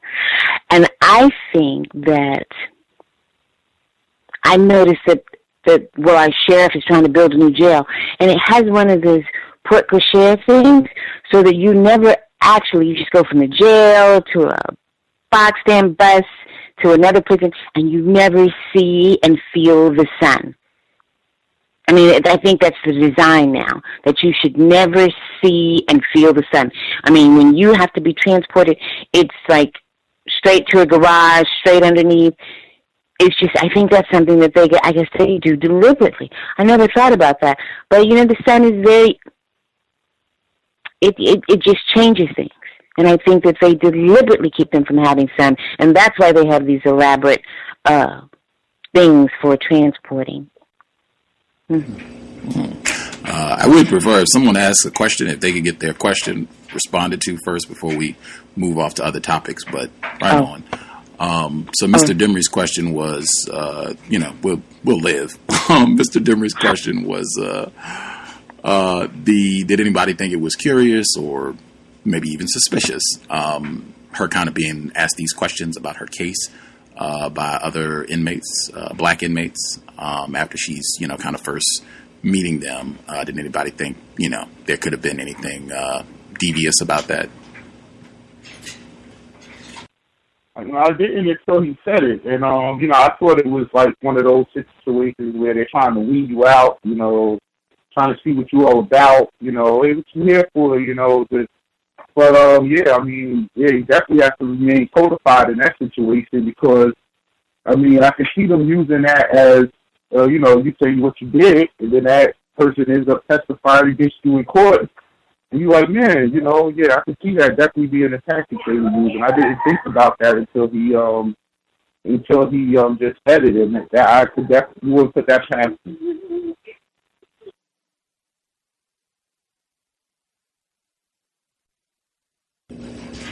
Wouldn't put it past them.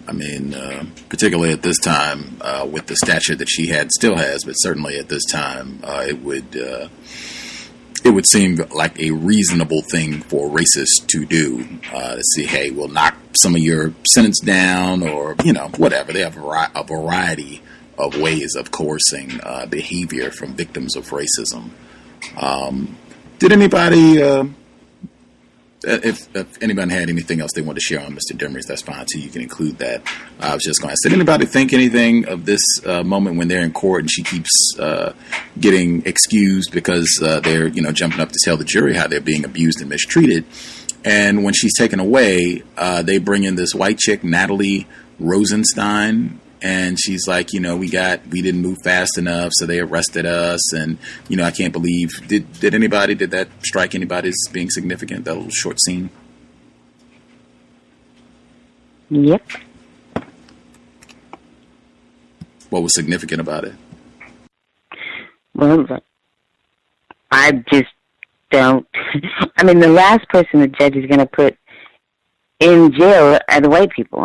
That's the last person they're going to put in. Even if they're jumping up and down and screaming and yelling, you filthy, whatever, he's not going to put them in jail when he has a whole bunch of black people in the room to choose from.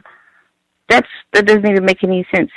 But, yeah, I was suspicious of her just because the white people wound up there, and I thought that they may have been, planned. But I wasn't, I didn't pick up on what Mr. Demery had said earlier, because I was trying to do two things at once, and I lost the conversation, the thread of it. I apologize. But no, I was very suspicious when the white person came in there being so friendly and, and giving all the compliments. You're so special. We're so glad to meet you. My goodness, you're awesome. We're just here and on your side, and we're even in jail for you. Look how wonderful we are. Just go ahead and open up to us. No. I'm surprised she didn't say anything about it. White allies, they always have to say one, I'm on your side. I think that's a definitely tactic, and I think that's the same people that have probably come out with the white privilege story. I think that white people understand that non-whites are looking for validation, and so they use that to cozy up to you so that you may slip and start to trust them a little more than what you should. So that tactic, especially like Carmen said, white women are the most under-prosecuted people in the United States. So it just seems strange that she would be thrown in jail, just because she didn't move fast enough. And then she gets in there and tells her whole name. And then I think she was just looking for information, personally, myself.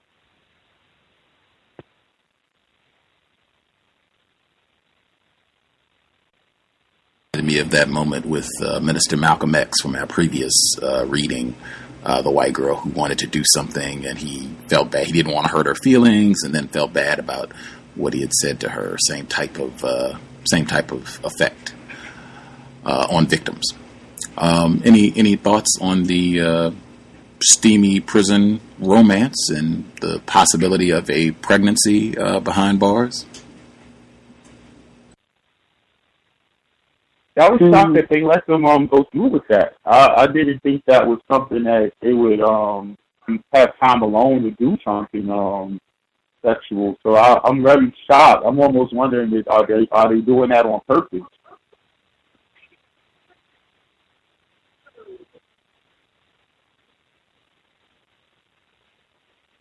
Yes, I thought that was odd also. It would never happen nowadays with cameras everywhere, and the fact that they would never leave two inmates, especially the opposite sex, in a room alone and then close the door and lock it. Come on. And then they were looking forward to the next meeting, and they were postponing and extending, and then, if I'm looking at, this is just me personally, but, I'm 60 years old, and but if you are confined,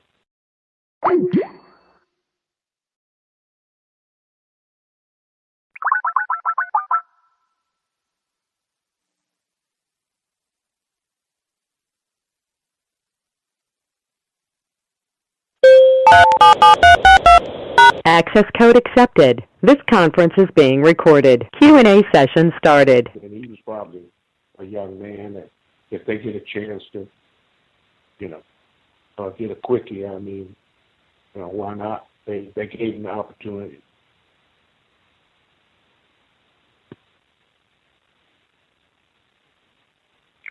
Another.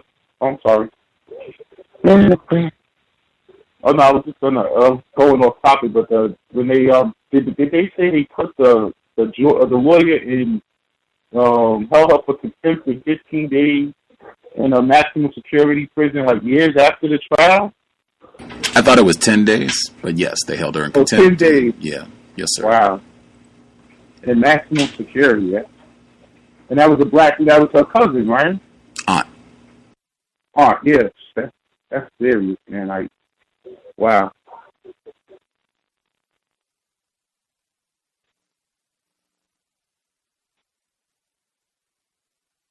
Well, she's in her 20s. Wow. They had to know that was going to happen. So, yeah, they were bugged. And I mean, if I were, gosh, what do we see? Yeah, I mean, you know that's going to happen. Sex act at the most, even if you don't know what you're doing, even if you're not prepared, it's going to take 12 minutes. So, yeah, they were bugged. And I guess they were trying to get her to create a relationship so that they could use that as leverage because, you know, she's pretty independent. I mean, it's like, you know, let's see if we can create this relationship, use that as leverage. Or maybe maybe, I don't know, maybe he was just trying to get her to speak or talk about something. Who knows? Who knows what's happening on his end? But I'm intensely suspicious. So, yeah, she's definitely bugged, and who knows what's happening on his end and what he was trying to do. And as far as having a baby in prison, whether or not, still her choice. Yeah. So, I guess this is tangential also, but this is tangential, so forget about it.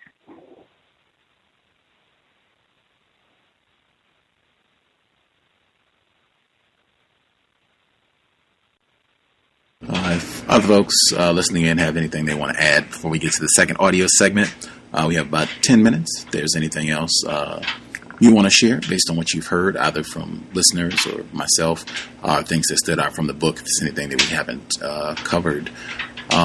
Did you all have any thoughts when she said she was kind of hoping that the black jurors would, you know, understand, be less confused, and do the correct thing, kind of advocate for her on the jury? What did you all think about her assertion that black people aren't as brainwashed as white people about what's really happening? Y'all think that's accurate? But she said black people aren't as brainwashed about the system of justice in the United States.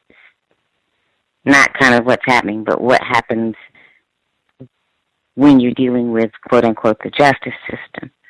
I don't think black people are that brainwashed. I mean, a lot of them are, but certainly not as high in a percentage as white people. I thought it was strange that she would make a statement like that, and she was actually held for 4 years without even being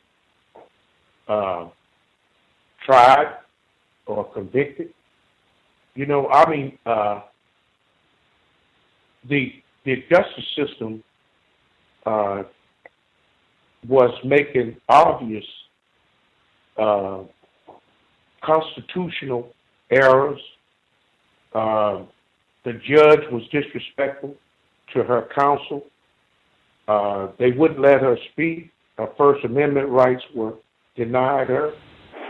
I mean, I think she was brainwashed, you know, thinking that she could, telling the lawyer to object to something, and you being railroaded.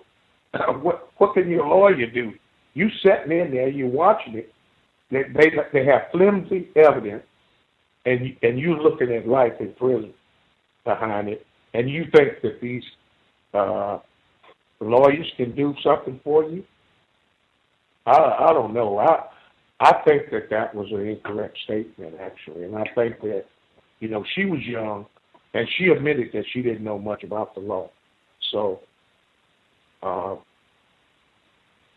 you know, I think white people get a much better deal with the court system. And their expectations are higher. I think I took that a comment in a different context than just the person I think is Mr. Demery who just spoke. I think she meant that black people already know that they're going to get railroaded when they go into the system. So in that respect, yeah, they're not going in there googly-eyed like, oh, we're going to get justice. I mean, we pretty much know. Now, what we're ignorant against is the procedures, the law, the actual law itself. You know, we don't know that. But I think for the most part, everyone black knows that that system is not good for us. I mean, every time we go in here, it doesn't turn out good for us. I think that's the perspective that she was saying.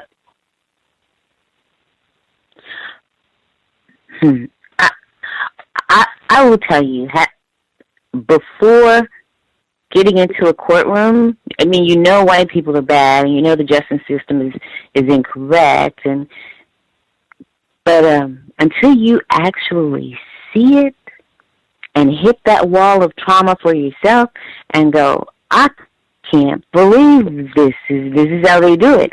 I can't believe it.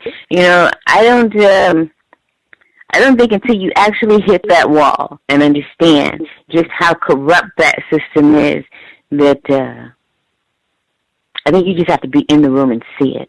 You hold some hope that, you know, well, gosh, surely some justice will win out in the end. There must be some glimmer of something, but there's nothing there. There's nothing. It's just a wall of injustice that will floor anyone.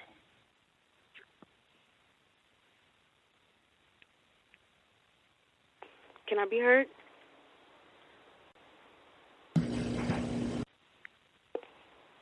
Can I be heard? Hi. I can hear you. Okay. Yesterday, well, not yesterday, but at work, I was listening to the archives, and us in law. I mean, me. I'm a non-white black person. I never trust the police or nothing like that. Never have. Me and my family had run-ins with them.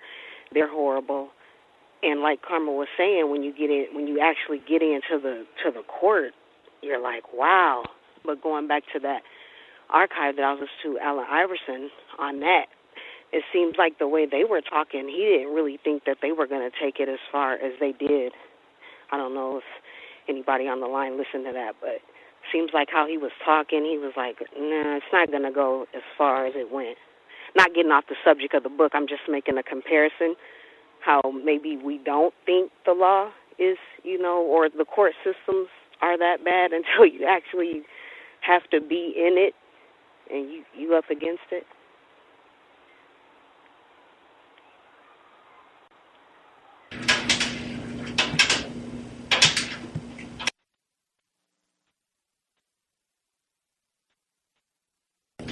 Just for the quote, in case anybody, to make sure that they were clear, the quote, it reads, and this is in the context, I'll even go back and give a little bit more so you get the full context. The judge raved and ranted, the pigs barked like vicious dogs, the witnesses lied like crazy, the jurors who had been picked solely by the prosecution looked and listened expressionlessly. There were a couple of black jurors, and although we had little hope we would be acquitted, we placed the microscopic hope we did have in the black jurors. Even though we had presented no defense, had not participated in the trial, we thought that there was a slim chance they might not go along with the program.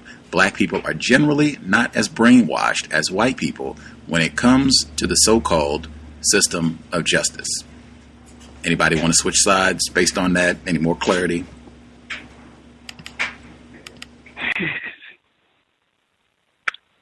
Yeah, that's a little clearer, because if you had, I think if you had just one black person, you know, that don't want to go along with the program, you know, they can get a mistrial. And I know when I was called for jury duty, that's the main thing that I was going for. I wanted to go because I may be the only hope that a black person has for not spending a great deal of time in great confinement.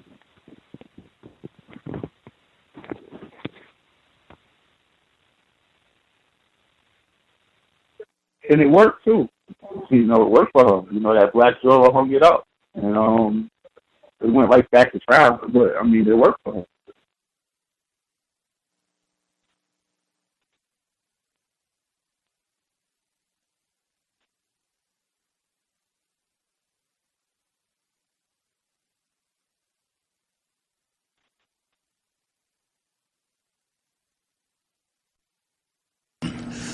Yeah, I think that the extra context, and she did even say that it was a slim chance. So even she was not like she was banking that, absolutely we can predict that this one black juror is gonna, hold up the process for us. Or I guess it was a couple, more than one, two black jurors. But yeah, that I still pause like, man, I don't know. But she did say it was a slim chance. We have been highly victimized. I'll just pause there. Anywho, let me see, make sure that I covered everything. I didn't miss any notes. That passage about being in solitary confinement, let me make sure. I thought that was really important as well. She was talking about, okay, here we go. One of the first things that Kamau and I had discussed was Islam. He had been a Muslim for some time and was deep into it. He was seriously trying to convince me to convert and become a practicing active Muslim. I had always said that if I had had any religion, it was Islam, but I had never practiced it. Because of Elijah Muhammad and Malcolm X, the Muslim influence over our struggle has been very strong, but it had always been difficult for me to accept the idea of an all-powerful, all-seeing, all-knowing God. And I reasoned, how could I be expected to love and worship a God whose master plan included the enslavement, torture, and murder of black people? Thoughts?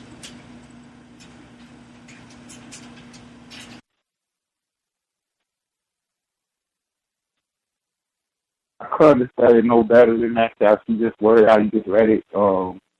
Yeah, that's always my argument with my family members and other people who are highly religious. Is,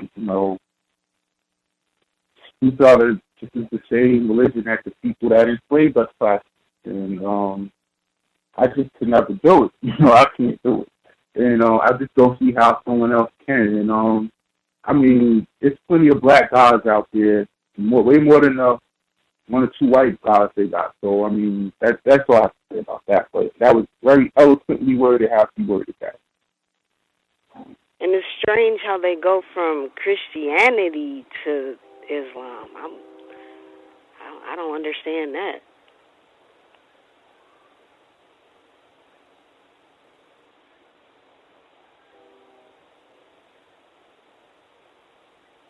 They trade the white God for the Arab God. I don't get it.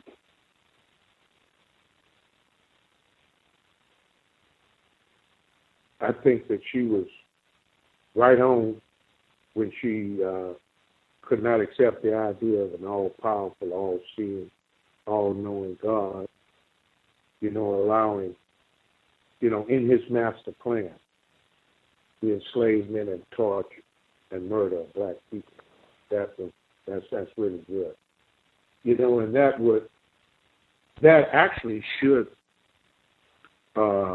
hinder a lot of black people from entering in these different types of religion, but it doesn't seem to, and it takes a great deal of study and thought before you can, get through and debrief yourself from the religious brainwashing that you experienced in your lifetime since you were very young.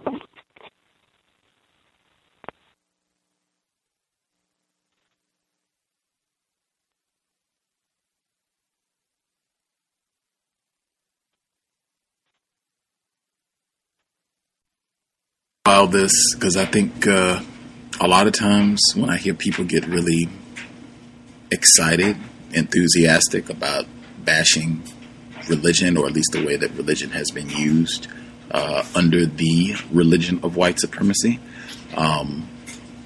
that they speak as though there have not been a large number of black people who have totally indicted quote unquote Christianity and the way that religion has been used. I mean, we've read 2 consecutive just with this book. And I think even over the history of our book study session, Dr. Marimba Ani as well comes to mind, who had some serious questions. I think Richard Williams, even though he did, his faith was there, but I think he had some questions as well.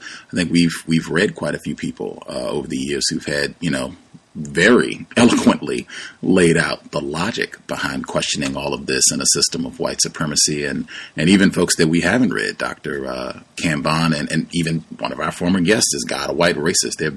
There's a large body of scholarship of black people who have, come to the same logical, reasonable conclusion. And I think racists, just in the same way that racists largely obscure Assata Shakur, so a lot of people don't, necessarily know a lot of information, certainly not to the same level that we know of like Rosa Parks or Dr. King, the same way that she is obscured, the same way that a Nat Turner or a Mark Essex is obscured, since he was mentioned in the book. Black people that have been counter-violent and said some white people need to die for racism to end, and what about the business of making that happen? Those black people get obscured. I think they also do a great job of obscuring black people who've said, this religion thing is a bunch of hooey, and we need to go about getting the logic together to solve this problem. There have been a lot of black people, and this Assata Shakur is just one among many. Anything else before we get to the second audio segment?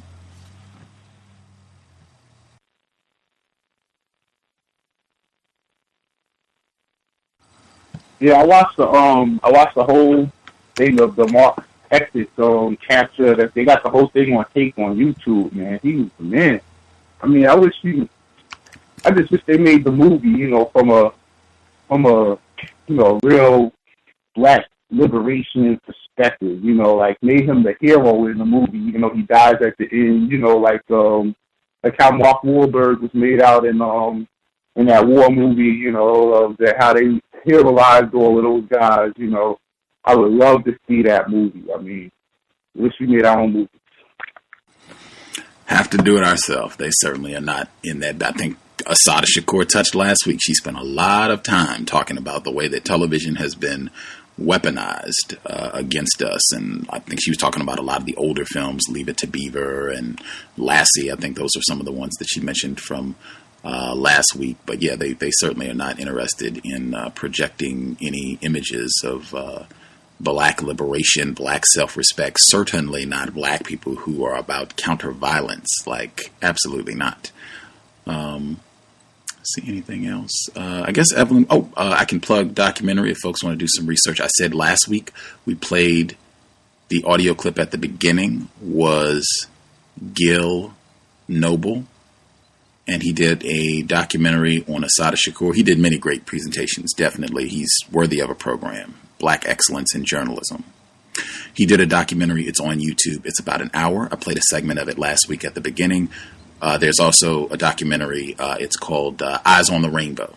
Eyes on the Rainbow. It's such a shame that the LGBT arm of the white supremacy army has hijacked the rainbow symbolism. But at any rate, it's called Eyes on the Rainbow. It is also on YouTube. It's a little bit more than an hour. You get to see her directly, where she gives more background information. She affirms in Eyes on the Rainbow, she affirms the just monumental impact that her black grandparents in North Carolina had on her life, and the black self-respect and black pride that they transferred to her, that just had such an enormous impact on her worldview and her behavior and why she did what she did. She goes into, talk about black ancestors. Like she said that I almost played it bad. It was stunning. Like she said, she was talking about all this, the influence of her grandparents, black grandparents. And she said, she wanted to make her ancestors proud. I said, wow, that is wow. If everybody is good, we will go ahead and get to the second audio clip. If you didn't get to share, we should have time afterwards. Anybody have anything else they wanted to get in before we proceed?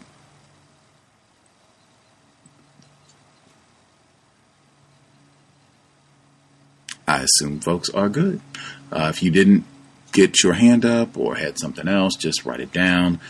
We are at the beginning of chapter 6. So it's like 103. I don't know which version of the book you have. For me, it's like 103. It's right after the scene where she had to fight off this racist brute from trying to sexually molest her. She's fought him off, got her money, and she's going about her business. That's what we're picking up at.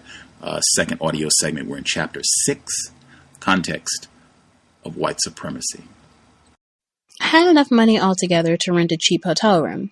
I got my suitcase and checked into a hotel. I think it was the Hotel Albert. After I had hung up my clothes and taken a shower, I decided to get something to eat. Downstairs in the lobby, there was a big, tall black woman, dressed to kill. She had black hair with silver streaks running through it, long false eyelashes, and a lot of makeup. "Well, look at the baby," she said, looking straight at me. "Please tell me how you wound up in this joint. Are you straight from Alabama, darling? Where are you going, honey?" I just looked at her. "Do you speak, darling? Can you talk? Where are you going, honey?" "I'm going out to eat," I said, a little wary. "Where are you going to eat, love?" "I don't know." "Well, come with me, honey. We can eat together. I'm having a starvation attack." I just stood there looking at her. "Well, come on, love. You don't want me to die of malnutrition now, do you? Do you like Chinese food?" "Yes," I told her, wondering why she was taking all of this interest in me, and wondering how she knew I was new at the hotel. We walked around until we came to a Chinese restaurant. The whole time she talked nonstop. Suddenly, I remembered how little money I had. I had intended to eat a hot dog or something. "Look," I told her, "I don't have enough money to go in there. This place looks expensive, and I'm kind of on the broke side. Maybe another time I'll come eat with you." "Listen, love," she said, "I didn't drag you all this way to eat alone. I hate to eat alone, so you're just stuck with my company. It looks like I'm going to have to treat your broke ass to dinner." I was extremely grateful. Miss Shirley, that's what she called herself, was one hell of a talker. She sounded sophisticated and country at the same time. She was from Georgia, but she had been in New York for a long time.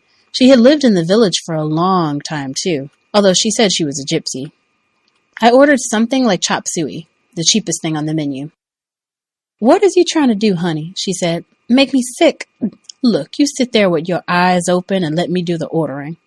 She ordered all this stuff, and when it came, we feasted. There was so much, we could barely finish it. "That's better, honey. Now Mother can join the living." The waiter came and asked if we wanted anything else. "If I can't have you," Miss Shirley said with a wink, "I'd like the check." The waiter, a tall, thin Chinese man, blushed and hurried away. This is one bold check, I remember thinking. "How long is your place rented for?" Miss Shirley asked. "Until tomorrow." "What are you going to do after that?" "I'll find another job," I told her. Then I told her about my job at the cafeteria. She laughed her head off. "Well, honey," she asked me, "what in the hell are you running from? Or what in the hell are you running to?" I told her my sad tale about my mother in the hospital. "Do you actually expect me to believe that mess?" I swore up and down that it was true. "I ain't no fool, honey, and I've been out in these streets long enough to know that you're running from something, and if you don't want to tell me, that's your business. But I like you, and I'll try to help you if I can." I was grateful, and I didn't know what to say, so I didn't say anything. "Look, I've got this friend that works on Bleecker Street. He wants to take some time off to hang out with his friend, but he doesn't want to lose his job. You could work in his place until he comes back." "Fine," I said. I was down for anything. Well, almost. We went to the cafe, and a skinny white dude came up to us. "Sit down and rest yourselves. I'll be back in a minute." We sat down at a little round table. "You want some espresso?" the guy said. "Sure," Miss Shirley said. He bought 2 little cups of black stuff. I took one sip, and I thought I was going to choke. Miss Shirley cracked up. "Well, I can see that you're not initiated. I'm going to have to do something about your education." I arranged to take the guy's job for 4 days, and he showed me what I had to do. "If you forget anything or have any questions, ask the sailor," he said, pointing to a man with tattoos up and down his arms. I was to begin work the next afternoon at 4. I still didn't know how I was going to pay my rent at the hotel for the next few days because I wouldn't be paid for my work at the cafe until the guy came back from his vacation. I told Miss Shirley what I was thinking. "I'll talk to Freddie," she said. and see if he'll let my good friend have a little credit. If not, you can come up to my place and sleep on the floor. We went back to the hotel and found Freddie. He didn't want to give me any credit. Miss Shirley kept haggling. How much do you have? She asked me. $15. Well, give me 10 and I'll lend you the rest so you can rent a room for a week. I gave her the money, and Freddie told me I had to move to another room, which was fine with me. The room was tiny, but at least it had a bathroom, and I had somewhere to stay for the rest of the week. I was grateful as hell for Miss Shirley. Well, she told me, you get a good night's sleep. Mother has got work to do. Where do you work? Anywhere I have to, she said. Anywhere I can. I was dog-tired, and the bed was like an oasis. I woke up the next afternoon. It was almost 1 o'clock. I took a shower, I got dressed, and went to find something to eat. Then I went back to the hotel and knocked on Miss Shirley's door. She opened the door with a razor in her hand. I almost fainted. She was shaving her face. Miss Shirley was a man. When she saw my reaction, she fell out laughing. You got a lot to learn, sugar. You got a lot to learn. We both sat there, laughing up a storm. Somehow, it was funny as hell. I went to work early that afternoon. The job wasn't bad, and I could eat all I wanted, which meant I didn't have to buy dinner. The tips weren't that much, but I'd be able to live on them until the guy came back. Any black woman, practically anywhere in America, can tell you about being approached, propositioned, and harassed by white men. Many consider all black women potential prostitutes. In the village, this phenomenon was 10 times worse than elsewhere. It was almost impossible to go from one corner to the next without some white man hissing at you, following you, or jingling the money in his pockets. One morning in the park, I met a couple about my age from Harlem who had run away from home and were now living in a room in the village. I told them that I had run away too, and we became instant comrades. We got into a discussion about how white men are always approaching black women. Yeah, they giggled, but we got something for their ass. Yeah? I asked. Yeah, we fix them right up. How? I asked. They told me. The Murphy game was their game. They told me how it worked, and I fell out laughing. I thought it was a brilliant scheme. You want to try it? I know them old feds dig you. I was anxious to try this new scheme because it was big money, and I would be able to pay Miss Shirley back and get a real place of my own. The first night, after my job was over, I met Pat and Ronnie in the park. Pat and I were the bait, and Ronnie was the protection. We were all to walk separately on different sides of the streets so that we could see each other. I had dressed up and put on makeup to look older. About 5 minutes after we started walking, a white man came up to me. He said he liked the way I walked and wanted to take me someplace. I'm on my way to a party, I told him. It's going to be a real hot party. Yeah, what kind of party is it going to be? What kind of party would you like it to be? A party for two, he said. I know a place where they've got some very nice private rooms, and they're not too expensive. It's a private club. You've got to join first. How much does it cost? $15 for the room, $15 to join the club, and $15 for the babysitter. You don't look old enough to have a kid. The babysitter is for my little sister. We argued about the price. He thought it was too high. I kept telling him how he was getting a real deal and that once he joined, he would be a member for a year and could go there anytime he wanted and get some action. Finally, he agreed to pay. When we got to the building, I told him to give me the money so I could go upstairs and pay the people. By the way, I said, would you tell me what kind of work you do? These people are very particular about who joins their club. I work for a bank. I could see from his face he was lying. I'll be right back. Don't you go nowhere. I ran upstairs and opened the door to the roof. Carefully, I closed it behind me. Then I went over about 10 roofs until I came to the one I was supposed to come down from. I tried the door. It wouldn't budge. Somebody had locked it. I went to the next roof. Luckily, the door opened. I ran down the stairs and came out around the corner from where the man was standing. Hurriedly, I walked to where I was supposed to meet Pat and Ronnie. How'd it go? They asked. Easy as pie, I answered. Okay, let's do another one. I was scared to try another one because I was scared I would run into the man again. We can go up around 14th Street. We've got another building staked out around there. Okay, I told them, but let's check it out first. I explained about the door that wouldn't open. We got to the new place, checked it out, and then went to 14th Street. In a matter of 20 minutes, Pat and I each caught a fish. I was worried to death we would bump into each other. I rushed my man to the building, got the money, and hurried to the meeting place. I waited and waited. It seemed like an eternity until they came. Pat had seen me with my man and had the good sense to go to a different building than the one I took my man to. We were all in high spirits. "See how easy it is?" Pat asked me. "Yeah, it's a breeze." We split up the money. We had each made $45. I rushed back to the hotel. Miss Shirley was there, and we went up to her room for a drink. I felt like a millionaire. I had the money I had made working at the cafe, plus $45. I whipped out my bankroll and paid Miss Shirley back. "Now, girl, I know you ain't got no rich uncle. How'd you get all the money?" I told her everything. I thought I was so slick. "Girl, is you crazy? Do you know what one of these men will do to you if they find you in the street? Girl, these people out in this street don't give a damn about you. This street will eat your ass alive, honey. I know what I'm talking about. You done run away, ain't you?" "Yeah," I told her. "I ran away." I knew it all the time. "Well, honey, I can't make you go home. If I tried, you'd only run away again. But you're wasting your time and your life out here. These people don't care nothing about you. All they want to do is suck your blood. You a smart girl. What you need to do is go home and finish school." "I'm never going home." "Well, if you insist on staying out here in these streets, you better start acting like you got some sense. Don't you never let nobody use you and make a fool out of you. What if one of those men had been a crazy man and followed you upstairs? What if the other door had been locked and you hadn't been able to get out? Where was your so-called protection? You mean to tell me that you gonna risk your life for $15? Girl, this village ain't nothing to play with. They got some crazy men's around here that is killing up young girls like you, and one of them cuts their titties off.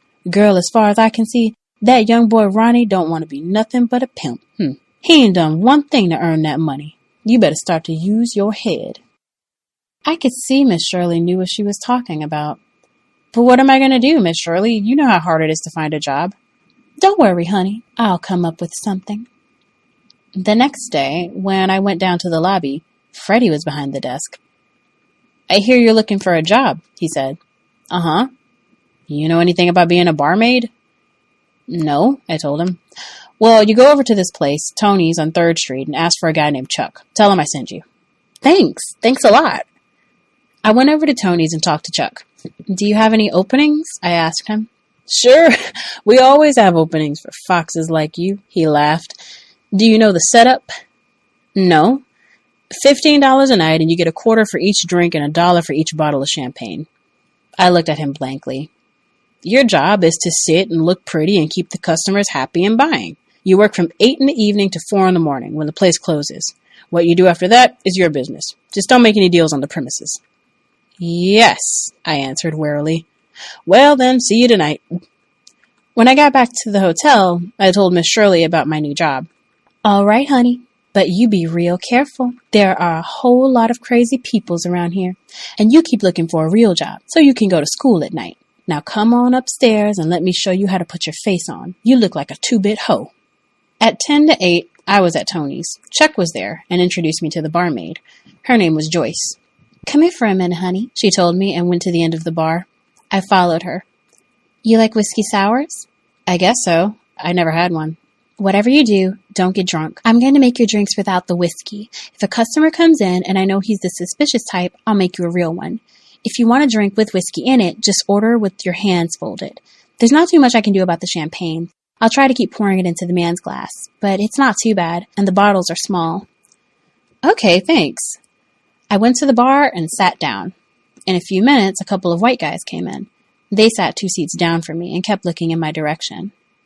"Would you like a drink?" one said. "Okay," I answered. "What are you drinking?" "A whiskey sour." And so began what seemed like a never-ending parade of whiskeyless whiskey sours. It got so that even the smell of the stuff made me sick. Once in a while, I would ask the barmaid to put some whiskey in one, but I have never been much of a drinker. Most of the customers were white men who were looking for some action. I found most of them to be crude, boring, and creepy. I would sit there, making up different stories to tell them just to keep myself amused.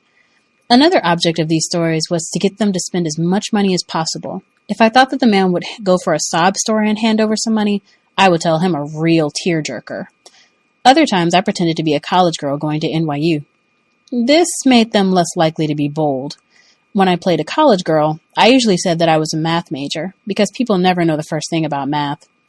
One night, after I told this guy my math major story, he asked me some questions about integrals and imaginary numbers. I didn't have the faintest idea what the guy was talking about. It turned out he taught math at NYU. "I know you're lying," he told me. "Of course I am. Who in the hell was going to be interested in the life of a waitress?" The guy broke out laughing. "That deserves a drink," he said. "Bring the lady another drink." After that, the guy, I called him Mr. Math, came by every so often to hang out. He would buy drinks and we would sit there cracking jokes. "How's your thesis going?" he would ask. "Fine," I'd answer. "I'm doing a chronological study about the social significance of 2 and 2 equaling 4. I had a few other regulars. Most of them came in to tell me their troubles. They either had wife trouble or job trouble. Some were drunks who just wanted somebody to drink with, and others just liked the challenge of trying to seduce a young girl. A lot of the other girls were prostitutes. The few who weren't were either just out to make some extra money or they were alcoholics. Most of the women were very nice and protective of me. The prostitutes liked me because I was always sending them business and was always discreet about it. Soon, I made friends with the guys in the jazz quarter that worked there regularly. I've always loved jazz, and I would clap and shout and let them know I enjoyed the music. The piano player and I became especially tight. I called him my big brother, and he was very protective of me. When the place closed, he and maybe 1 or 2 of the group would walk me home. If it was raining, he would send me home in a cab. Closing time was the roughest time of all. Some of the men thought that buying drinks entitled them to more than conversation, but Chuck was a good bouncer and could spot a problem before it became serious. If a guy was getting out of hand, Chuck would approach him, tell him that I was the sister of one of the guys in the band, and that if he didn't treat me with respect, he would let him have it. At times, some real freaks and weirdos hung out there. There was one guy who had bought the panties of almost every woman who worked at Tony's, paying them each $15. I asked what he did with them. He laughed and told me he hung them on the walls of his apartment. When I told one of the other girls, she laughed. Can you believe that? The guy takes them home and holds them over his nose. He's a sniff freak. But any woman at Tony's had to be careful. Some of the men who came around were real dangerous. One night, when things were slow and there were no customers in the place, the women would tell horror stories about all the crazy men they had run into. I was big for my age and well-built, but with all the makeup I wore, I could usually pass for 18. I told everybody I was 19. The white people never questioned my age, but the black people would, sooner or later, realize I was younger than I let on. Some of them even guessed I had run away and would take me to the side and encourage me to go home. After a while, all the women who had worked at the place teased me about not having a boyfriend. This girl don't like men, and she don't like women. Here's a girl that lets her fingers do the walking. When they teased me, I wanted to crawl into a crack somewhere and hide. The more embarrassed I became, the more they laughed. A new bass player came to work for the band, and I developed an instant crush on him. I was convinced I was in love. In a short time, everybody knew about my crush. But the bass player paid me no mind at all. I did everything I could to attract his attention, but he just ignored me. Near closing time, his white girlfriend would come, and they would leave together. I hated her. She looked so smug. One weekday night, it was pouring rain outside, and the place was empty. The bass player said to me, "I'm writing a song for you. You want to hear it?" I could have fainted. I was grinning from ear to ear. Yes, I'd like to hear it. Da da da da da da da dee dee da da da da da da da dee dee jailbait da da da da da da da dee dee da da da da da da da dee dee jailbait. The rest of the group chimed in. Jailbait, jailbait, and the whole place cracked up. I could have died right then and there. That was the end of my crush. When I thought about it later, though, it was funny.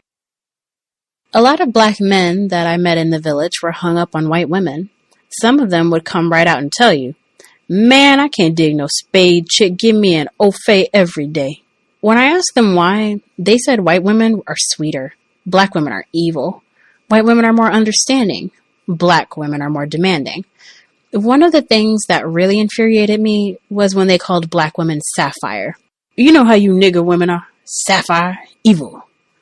A lot of these guys would have trampled over my face just to get to a white woman. At times, I really got sick of being around so many grown people. I'd either sneak back into my old neighborhood or hang out with Pat and Ronnie. One night, they were going to a party uptown. I was dying to be with kids my age, so I told Chuck I was taking the night off. When we got to the party, it was dull and tired, so Pat and Ronnie went off to find some reefer. They loved the stuff, but I was scared of it. I waited and waited for them to get back. I started talking to a boy who seemed really nice about how dull the party was. He said he knew of a boss party that was going to be happening later. I waited for Pat and Ronnie to come back, but they never did. "Why don't you come to the party with me?" the boy asked. "It's at my house, and I'm sure you'll have a good time." Finally, I said I would go. He seemed nice. He lived in some projects near Spanish Harlem. When we got to his house, no one was there. I started to leave, but he said his friends were all at a ball game, and they would be there afterward. In a little while, the doorbell rang, and sure enough, all these people came in. After a minute, I noticed they were all boys. "Excuse me," the boy said. Then they all went into another room for a minute. When they returned, they were whispering and talking under their breaths, and I could tell they were up to something. "Where are the girls?" I asked. "Oh, they're coming." One came and sat next to me. He put his hand on my leg. I moved it away. "Come on, baby, why you want to act like that?" "Come here, man," one of them said. I could sense that something was wrong. I didn't know what they were up to, but I knew they were up to something.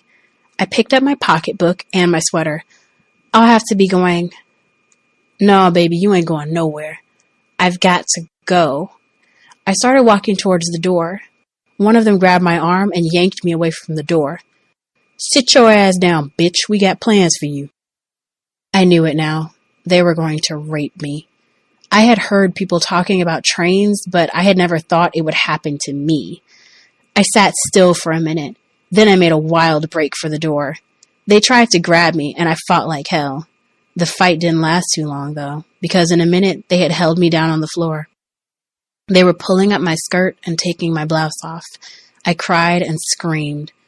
"Shut up, bitch," one of them said, slapping my face. I begged them for mercy. I told them I was a virgin. "There's always a first time, baby," somebody sneered. I begged and pleaded. I cried and cried. I couldn't believe they could be so heartless. But they were. The boy who brought me there was arguing with another boy about who would be first. I couldn't believe it. It was a nightmare. They were arguing and carrying on as if I wasn't even human, as if I was some kind of thing. I felt so scared and betrayed. I had trusted this boy. The argument between them was heated. I hoped they would fight and kill each other. I kept begging for mercy, pleading with them. They paid me no attention. One of them came over to me as if he felt sorry for me. "Don't worry, baby. It won't hurt. You'll see. You'll like it." "Okay," I heard the boy who had brought me there first say. "You can go first, man." The other boy started toward me. I jumped up and tried to run, but I was cornered. One tried to grab me, and in the process, he knocked over an ashtray. "Be careful, man," said the boy whose house it was. "My mother will kill me if the house gets messed up." That was my cue. I picked up a vase and threw it at the wall. I picked up a lamp and something else, crying and screaming at the same time. "You might get me, but I'm going to mess up your mother's house before you do." The boy who was supposed to go first made a leap for me and missed. I kicked over the table and knocked over a plant that was on a stand. "Get back! Get back!" I screamed. The boy whose house it was grabbed the boy who was supposed to go first. "Come on, man, my mother will kill me." Get back, I screamed. "I'm going to throw this lamp straight into that mirror." There was a big mirror hanging behind the couch. "Get them out of here. Get them out of here, or I'll fuck this house up." I was shaking and crying, but I was serious as hell. I was going to mess that boy's house up so bad no one would recognize it. "Get them out of here," I said, kicking the table over. "Come on," the boy said. "Y'all got to get out of here. My mother's going to have a fit." "You crazy bitch," one of them said to me. "Come on, let's go." "Get him out of here," I screamed at the top of my lungs. "That's okay," one of them said. "We'll wait for you outside, baby." Slowly, in what seemed like forever, they left. Only the boy who had brought me remained. I could see that he was trying to figure out some way to jump me. "Don't come near me. You better stay back." I didn't know what I was going to do next. They were all waiting for me outside. I couldn't call the police because the police were looking for me. Get back, I told the boy who looked like he was trying to ease up close to me. All right, get away from the door. I still had the lamp and something else in my hand. Get back there, I told him, indicating the back of the apartment, or I'll smash your house up. When he moved back, I looked through the peephole. There was nobody in the hallway. They must be waiting downstairs, I thought. All right, I yelled. Get over by the door. He moved to the door. Now get out in the hallway and knock on one of your neighbor's doors, and bring a grown-up back here. What? You heard me, sucker, now move. It wasn't my idea. I didn't want to do it. I had to. I don't want to hear that shit. Just get your ass out in the hall, or I'll mess your house up so bad your mother won't even think it's her house. Please, the boy said. Please my ass, I screamed. If you don't get out there and knock on one of those doors, you can forget about your mother's house. He went outside into the hallway. I slammed the door after him and watched through the peephole as he knocked on a door. A lady answered, and I opened the door and started begging her to help me. Please, miss, help me. They're trying to get me, I screamed, crying all over again. I still had the lamp in my hand. Please walk me downstairs to the subway or to a cab. What happened, honey? She asked. They tried to do it to me, I cried. The woman looked at me and then at the boy. You wait here for a minute, honey, she said. Then she and her husband came out. Don't worry, nothing's going to happen to you now. They brought me downstairs and put me into a cab. I thought a lot about those boys after that night. I hated them. But what I couldn't understand is why they hated me so much. Everybody was always saying what a dog-eat-dog world it was. There were all kinds of people in this world, and most of them seemed unhappy. Everybody seemed to be in their own bag, and few people seemed to care about anybody else. I had read this play by Sartre. The play ended with the conclusion that hell is other people, and for a while, I agreed. Back then, when I was growing up, boys gangbanging or gang raping a girl was a pretty common thing. They called it pulling a train. It didn't happen to any particular kind of girl. It happened to girls who were at the wrong place at the wrong time. The boys talked about it like it was a joke or a game, like they were only out to have some fun. If a girl was caught on the wrong side of a park or in the wrong territory or on the wrong street, she was a target. It was a common thing back then for boys to downgrade girls and cuss at them in the streets. It was common for them to go to bed with girls and talk about them like dogs the next day. It was common for boys to deny they were the fathers of their babies. And it was common for boys to beat up girls and knock them around. And then the girls would get hard too. If the nigga ain't got no money, I don't want to be bothered. If the nigga ain't got no car, then later for him. The more I watched how boys and girls behaved, the more I read and the more I thought about it, the more convinced I became that this behavior could be traced directly back to the plantation, when slaves were encouraged to take the misery of their lives out on each other instead of on the master. The slave masters taught us we were ugly, less than human, unintelligent, and many of us believed it. Black people became breeding animals, studs and mares. A black woman was fair game for anyone at any time, the master or a visiting guest or any redneck who desired her. The slave master would order her to have 6 with this stud, 7 with that stud, for the purpose of increasing his stock. She was considered less than a woman. She was a cross between a whore and a workhorse. Black men internalized the white man's opinion of black women. And if you ask me, a lot of us still act like we're back on the plantation, with massa pulling the strings. After my close call uptown, I became more skeptical of everybody.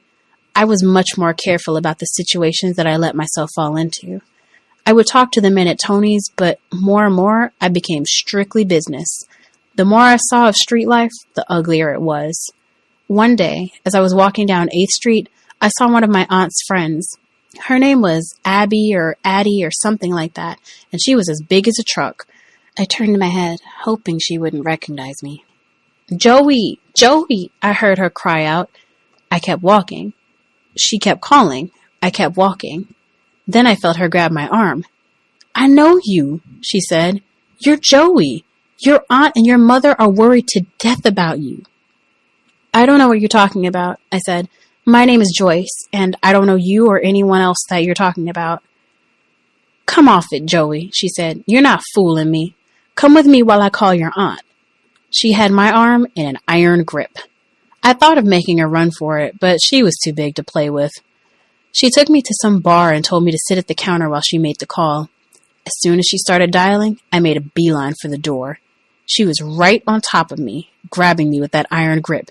"You're not going anywhere until your aunt gets down here." In half an hour, Evelyn was on the scene, throwing questions at me left and right. "Where have you been? What have you been doing? Where have you been staying? What have you been doing for money? How have you been eating?" she asked, and a million questions more. When Evelyn questioned me, it sounded like a lawyer cross-examining a witness. In about an hour, I had broken down and told her everything. She demanded that I take her to the hotel where I was staying. After I packed my things, she told the guy behind the desk, "Do you know you've had a 13-year-old girl staying here? I could have you prosecuted for contributing to the delinquency of a minor." The guy looked at me like he just couldn't believe it. I could have crawled under the floor. Then she called up Tony's and told him the same thing. I was dying of embarrassment. But in a way, I was glad it was over. I was getting tired of the streets. I was tired of being grown, and I wanted to be a kid again. And that is where we will pick up at next week. That'll be our fourth study session, Chapter 7. We are making pretty good progress. We are not quite halfway through the book, but we're close. We're about 40% of the way through the book. There'll probably be, I'm guessing, maybe 8 of these, 8 study sessions. We shall see. We shall see. Number to dial, 760-569-7676, and the code is 564-943#. Press *6 if you would like to participate. Everyone who dialed in with a hand up, your line should be open. Feel free to participate.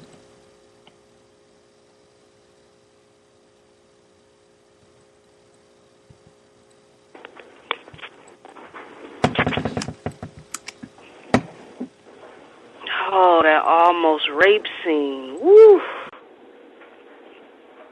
I'm glad she got out of that.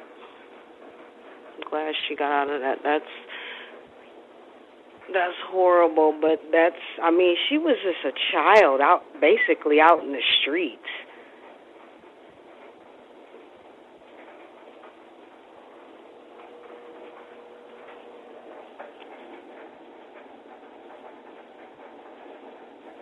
Yes, can I be heard? Yes, sir, Mr. Demery. Okay, I guess I can... We're ready. Chomping at the bit. Go ahead. that I got ahead before. It always seems to come up, the behavior, the sexual access that white men have to black women, because sex is a major part of racism, and black men, the mentioning of black men's preference to white women. And like I said before, I guess one of the band members were talking when he said he was making a case for his white girlfriend, when he was saying that black women were sweeter and that black women was evil and that white women were understanding where black women were demanding. And, it all comes from confusion, and I think that it is difficult for a black man to understand how he is being discriminated, or not discriminated, how racism is being practiced against him, by a white female, because it's the macho thing, and he thinks that he's in charge. And I even have had a black male tell me that he was actually getting back at the white woman, by engaging in sexual activities with her. So it's a bunch of sexual confusion. And then the gay man, I guess you would call him a transvestite. He was dressed as a female, and no telling what he was doing for money.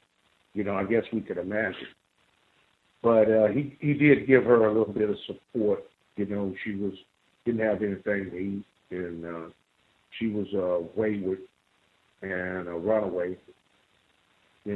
She had some dangerous encounters there, especially running into those con artists, because I keep seeing a similarity between Maya Angelou's book and her life when she was growing up as a teenager, and what she encountered as a runaway, and the con guys that she met, and Miss Shakur. But like the female caller mentioned, that was, I was just hoping that she got away also from that rape scene. And she did a pretty good analysis of how post-traumatic slave syndrome is active in our mind, because you can just about, link these behaviors and activities, with what was going on during slavery time and how we were damaged in our views of each other. And we have to constantly be aware of anti-blackness and not to fall into that. But she made it back home, and I was happy for that. But I wanted to ask just one question, to Gus, if he was familiar with a song that Common had made. I guess it was the year 2000, a song for Assata. And I'll mute my line. Yes, sir. I'm familiar with the song. I think I saw him do that song in concert, and I played it. I used it not last week, but the week before. I might have used it both weeks, but I know I played it the first time around that we did a study session. I had it playing in the background, but absolutely. And in fact, that was part of why I chose to do this book. Was because it kept coming to me, like sometimes the universe, the creator's just sending you signals. That's the way some people interpret it. I had kept seeing her name with the situation in Cuba. I had already been thinking about this book anyway, but then the Cuba situation, her name kept coming up. And then Common, he was asked to give a commencement speech at a university, I believe in New Jersey, a smaller school. And they found out about that song. I think it might have even been like a Fraternal Order of Police organization or some other group of likely race soldiers got together and were like, hey, how are you bringing this guy who made a song glorifying a cop killer? How are you going to have him come give a commencement address? And they rescinded the invitation. And Common, within, I think, like the last 2 weeks or so, maybe he gave an interview where he talked about the situation and the song. It was discussed on it was pretty big news when this happened about a week or two ago. But yes, I'm familiar with the song, and that has been that's a part of why we chose the book. The folks who had hands up who have not been able to comment, I think our retired firefighter in Florida, your line should be open, and the caller at 9400, you should be with us as well if you two have things you want to share. Greetings. Evening. Yes, sir. Coming at you live from the state of Texas, Dallas, Texas, to be exact. Just caught the last part of the reading. Was that the second reading or the last reading of the night? That was the second one. Wow. Time change, I guess, being in the state of Texas. Yeah, they're very, I think she hit it right on the head with the origins of the behavior between black males and black females, on the origins of it. Amongst a lot of other things that we do to one another, including beatings that we call spankings or whippings and whatever, stuff like that. That's the first thing comes to my mind, you know, as far as, you know, where does that come from? And I'm around young people, teenage males for the most part, as a football coach, a whole lot. And the language on how they communicate with black females is like, I mean, it's like it's really not a constructive means of communication. Too many of them, as far as that concerned, and I think Ms. Shakur hit it right on the head. I've had the shameful experience back in college of not physically participating in what is called a train, but I actually knew what was going on and didn't do anything about it at the time. Oh, no, Demery Ford. I hear some other talking in the background. Am I the only person here? No, sorry about this that. is the firefighter from Florida. I'm Demery Ford. Go ahead, sir. Oh, okay. I thought I was just hearing things. But anyway, it kind of like brought me back to that particular incident about back in the 70s, when I was kind of like brought into it, but I didn't participate in it, but yet at the same time I didn't do anything to stop it. That's something that we really need to work on for real, and kind of like brought back memories. But that's my thoughts on that segment that I came in on. Thank you.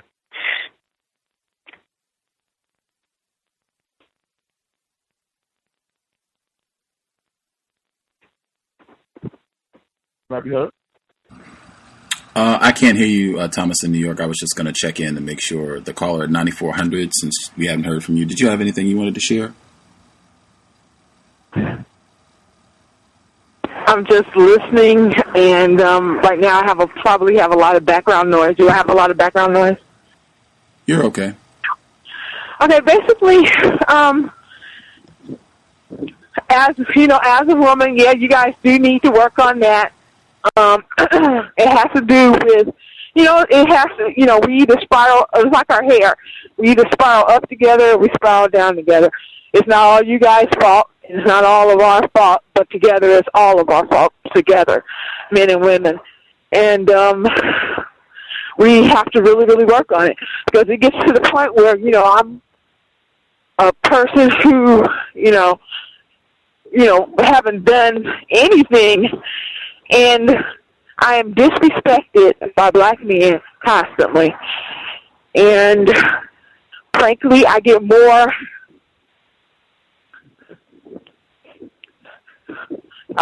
respectful attention from other men other than black men. And it's a huge problem. And right now in Los Angeles, you have huge numbers of black girls who are prostitutes, who are being raped, and all kinds of stuff. And it has to stop, and the black men must insist, not to be prudish, but for the understanding that what kind of mothers will this make? What kind of fathers do these people make when they engage in such behavior? And that's where we need to come from, and whatever religious information that will assist us with that, that's wonderful. That's pretty much it. May God bless us and help us as we establish justice first with ourselves. Thank you. Thomas in New York, do you want to comment? Oh, absolutely. Yeah, I was just listening, and yeah, that was a tough scene, sequence of scenes there to listen to. Her making very bad decisions and being so young. Yeah, it doesn't shock me. The village is you see a lot of weird things there still today. And just for her to go there and think she's fooled already, thinking that a woman's a man, and he really, thinking that it's a woman and it's really a man. And, first she goes and stays with this white guy. And, just very, very poor choices that she made. That rape scene was so tough. And it's strange how the sequences come together because, like the firefighter said, I remember being in high school, and this is where the sequences come together because at the college that didn't let Common give his speech there because he did the song Assata, King University in New Jersey. I went to a party there, and they had a room with two black girls just passed out, and all that was around them was, condom wrappers and, filled condoms, and, they couldn't even, they weren't even moving. And it was just, like, wow, and I was probably a junior in high school, and I went to go to friends who, went to college there. But either way, they have a lot of black people at that college, and when they said that he wasn't going to be able to do the speech because of Assata, it's the song, and that was mentioned, I was surprised that, none of the groups there were able to, fight for it. But she was making very childish decisions, and she was a child, and I was just, but it shows a lot of, as we read the chapters and she's older and in jail, and you kind of can see how she got molded that way. She was kind of thrown to the wolves, and she luckily persevered, got out of that rape situation, and but it you could kind of see she always had that revolutionary spirit. She wasn't going to take nothing from her mother. Fine, I'll do it on my own. And just I think that was a lot of what made her what she is. That ability to just say, forget it. I'm just, going to do it. That's that revolutionary mindset. And that's all I have to add.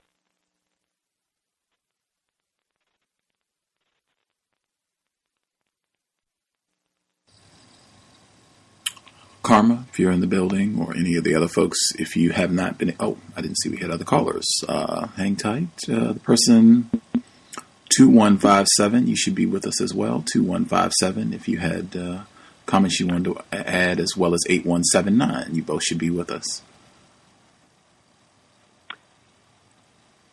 Gus?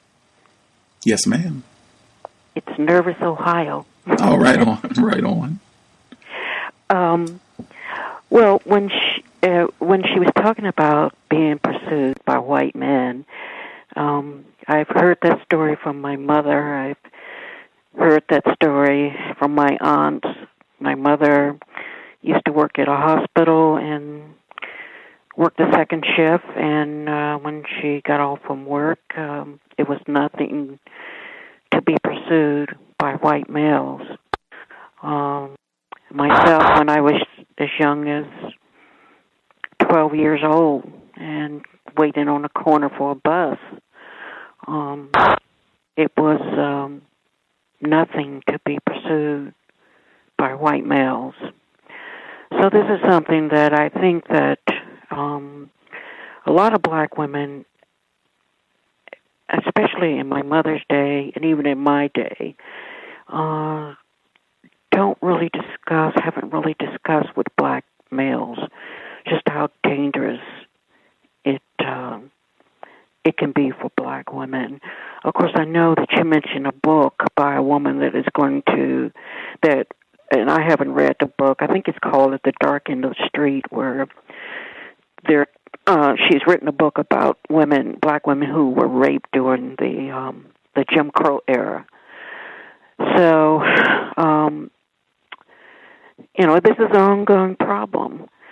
And I would also like to say, Gus, a few years back, well, it's been a while actually, I used to work for a bank, and I got promoted to this position where I was the court liaison. And what that entailed was taking bank records to court, and if the case went to trial, then I would have to testify. So I would sit in court day after day after day after day and see black people get locked up. And during the 11 years of performing that job, I never saw a black person get a trial by a jury of their peers. And this is something that we have to understand as black people. When we get into trouble with the law, and this is something we should even tell our children, that you will never get a trial by your peers. O.J. Simpson is the only person I know that got a trial by people who look like him. But that is not typically what happens to black people in a court of law. But I can tell you that experience, from that point on, I never missed voting because I saw up close and personal what not voting could do. I would see black people go in the clerk of court's office to pay their fines, to support the judicial system, and they would be talked to like dogs because the people who ran the courts knew that we didn't vote. So I think that's all I want to say, and I apologize again for my nervous rant. No need to be nervous. No need for apologies. Thank you for the input, and I would just cherry on top. And O.J. Simpson is in greater confinement right now. So there you go. I thought it was a couple people that dialed in who hadn't chimed in before. Did anybody who had a hand up who hasn't been able to comment? You should be with us as well. May I be heard? Yes, ma'am. Good evening, Gus, and to the callers. I did want to chime in on this, the last part that was being read, and I agree with, I think it was Thomas from New York, to kind of follow up with his comment, how her decision-making skills was that of a 13-year-old who, ran away and trying to, quote-unquote, be grown. And as a mother of two teenagers, it's really interesting how, and then when I reflect on myself when I was a teenager, you really think that you have the ability to make, decisions that are wise. And it's interesting how she encountered this Miss Shirley, Mr. Shirley, whatever he or she was, but she was warned, how dangerous the streets were, and she was fortunate to avoid being raped and being in this situation, but so many women and men, for the most part, are not that fortunate because, they're in situations, they find themselves living in the streets and, trying to survive in the streets. And I live in Detroit, and it's just, and it's interesting because I work with with youth, and I just hear stories after stories of how, they're frustrated as teenagers and they want to be grown and want to make these decisions and don't understand in many cases how, they'll have their time to be grown. And when you're confused and you're seeking independence or your freedom and under this system, it's really easy to be victimized by, a situation like she described, and how it just really showed how important it is to really minimize contact with other victims unless it's something constructive. That's really what stood out. You know, people put themselves in just some horrible situations, and I know that in this particular case where she was 13 years old, but I just think of all the things that could possibly be avoided if you just minimize contact with other victims. And that's all I wanted to share at this point. Thanks. Mm-hmm. Let's see. I think our Bay Area listeners should be with us as well. If you had a comment you wanted to add, struggling to find her. Oh, there you go. Did you have commentary you wanted to add as well? Yes, thank you. I was thinking about, well, I'm sorry I come in so late all the time, but I work, and one of the guy that I work for, he has Alzheimer's, and both of his sons one's married to a white woman and one has a baby with one, so I hate to have that kind of conversation and then I don't have a job the next day. But I was thinking about when we were listening to the reading, and she was speaking on how the boys treat the girls, and she was stating how it was conditioned from slavery.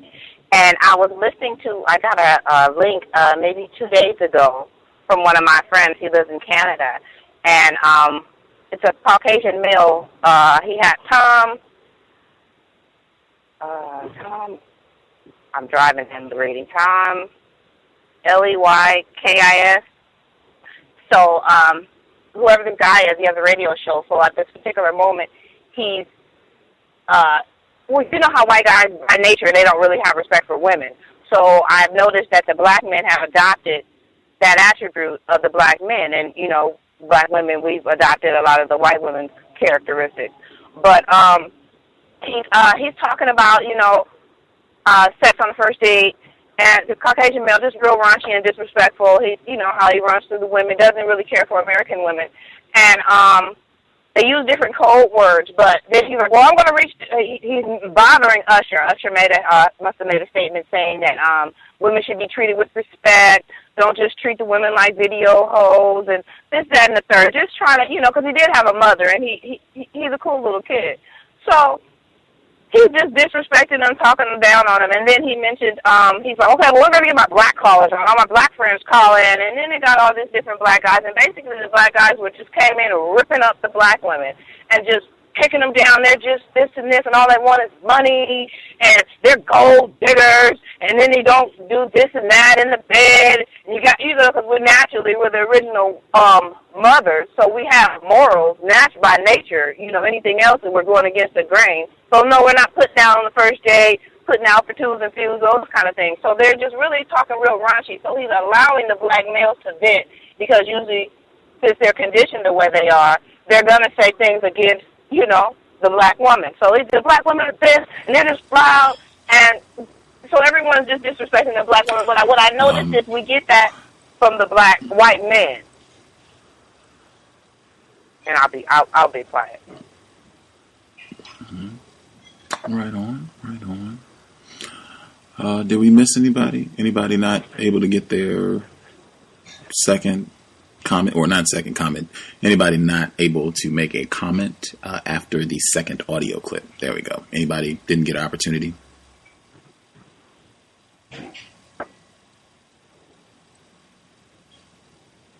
Great. Got everybody. Make sure I get my thank you to Retired Fighter for sharing. Definitely know it's not easy to reflect back on some of our moments that are not our best, but definitely thank you for sharing. Kind of help us. I think 909 says kind of put some flesh and bones on this, so we can see how this plays out truthfully in our lives on a regular basis. With Miss Shirley, I think you all touched on a lot of the major points, but just with Miss Shirley, I could have sworn black people were notoriously homophobic. I thought that's what everybody said. How is it that Miss Shirley can exist in this environment around black people and she's not being beaten and mauled and bloodied and running for her life. I thought black people were homophobic. Anyway, you all already touched on some of the decision making skills, and she was kind of fortunate things didn't end up wayward. I mean, just I was thinking about all of the myriad of dangers, her working with this pedophile who's molesting her and all this stuff, and then she's going out and doing this con game with these kids against these white men, and it's like they could have killed her, like, and it would have been nothing. It wouldn't have even been an investigation. Just no one will be missed. She, even in committing this con game, she's jumping over roofs, and I mean, it just seemed like, wow, like things could have ended up bad in a variety of different ways, from the behaviors, the decisions that she was making as a 13-year-old.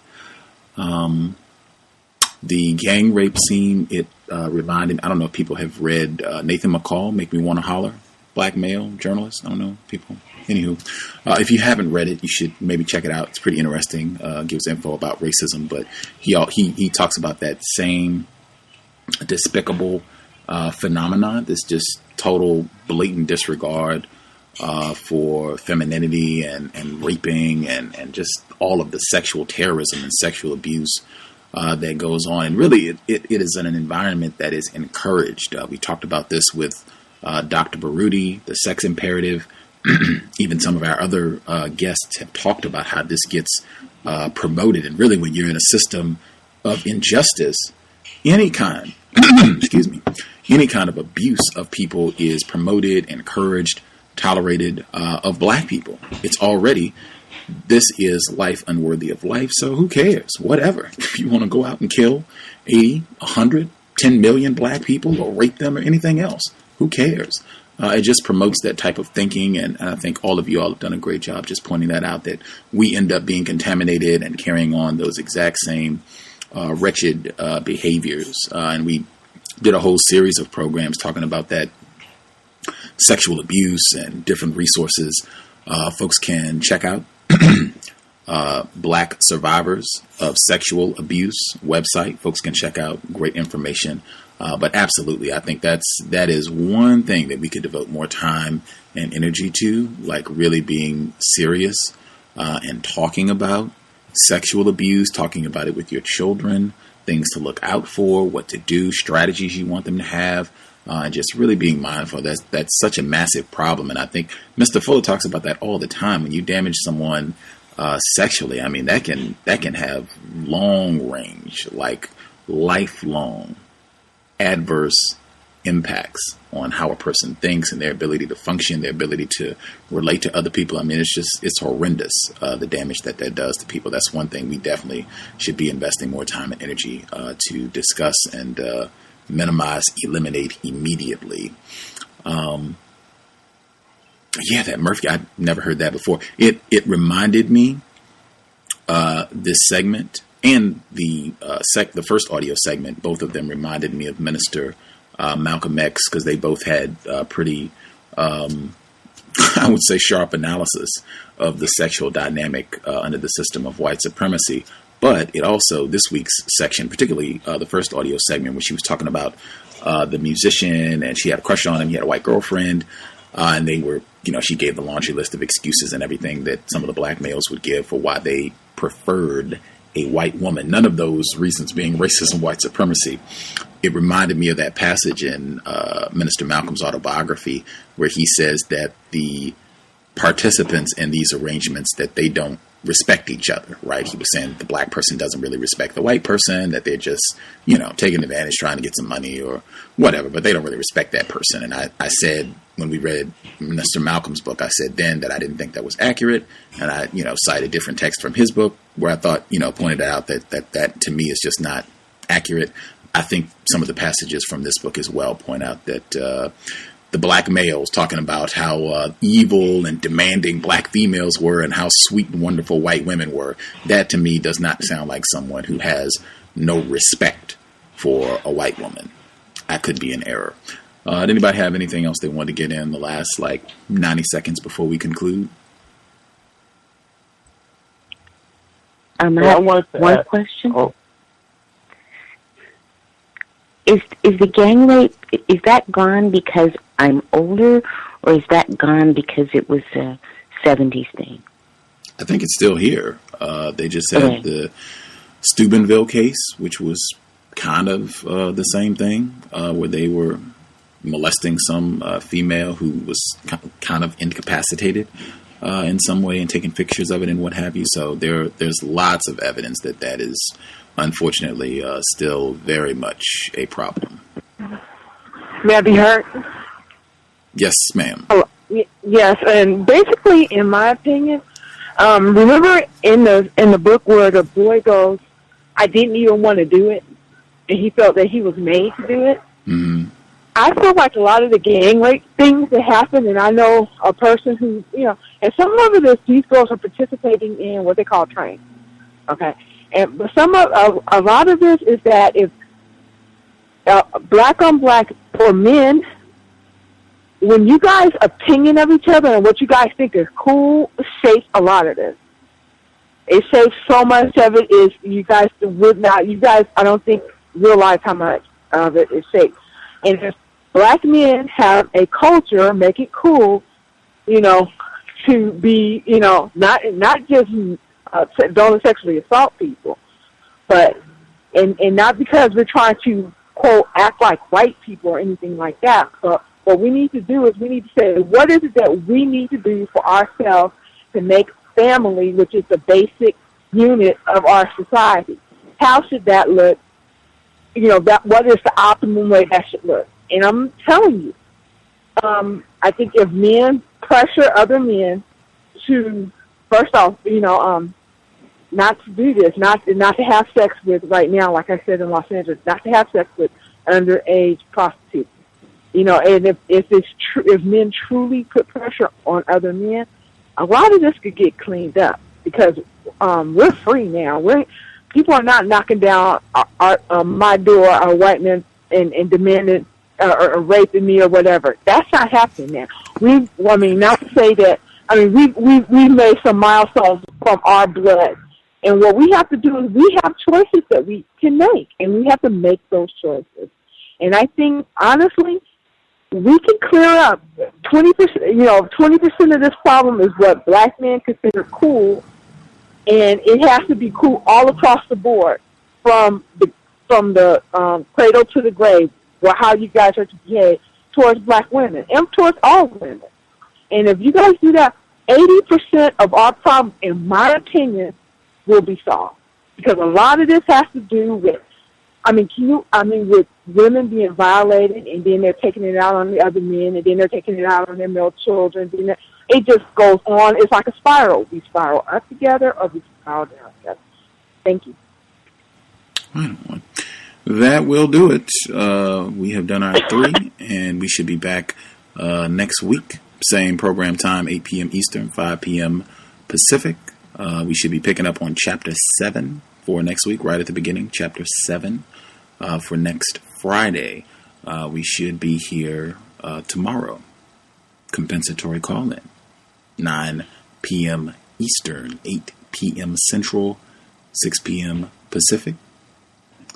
Workplace racism, current events, what's been going down last 7 days.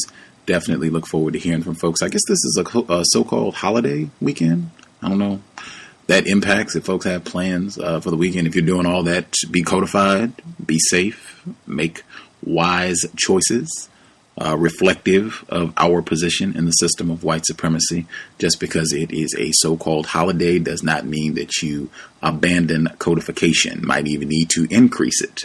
There's going to be a lot of nonsense going down over the next, 2-3 days.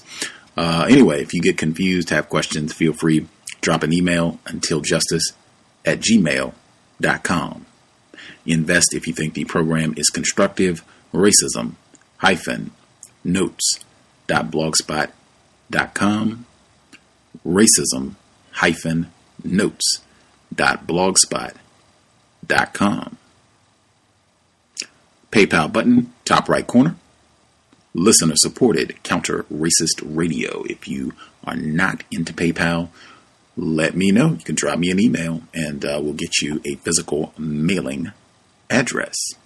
Thanks again to all the folks who have supported generously down through the years and kept us on the air.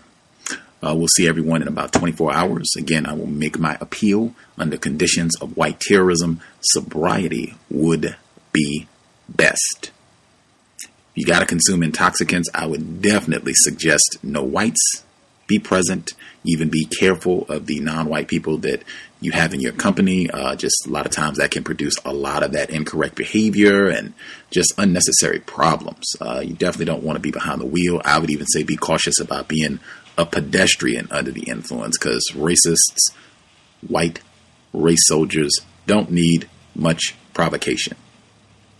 Under conditions of white terrorism, sobriety would be best. That said, Creator, we ask that you help us remain patient with other black people.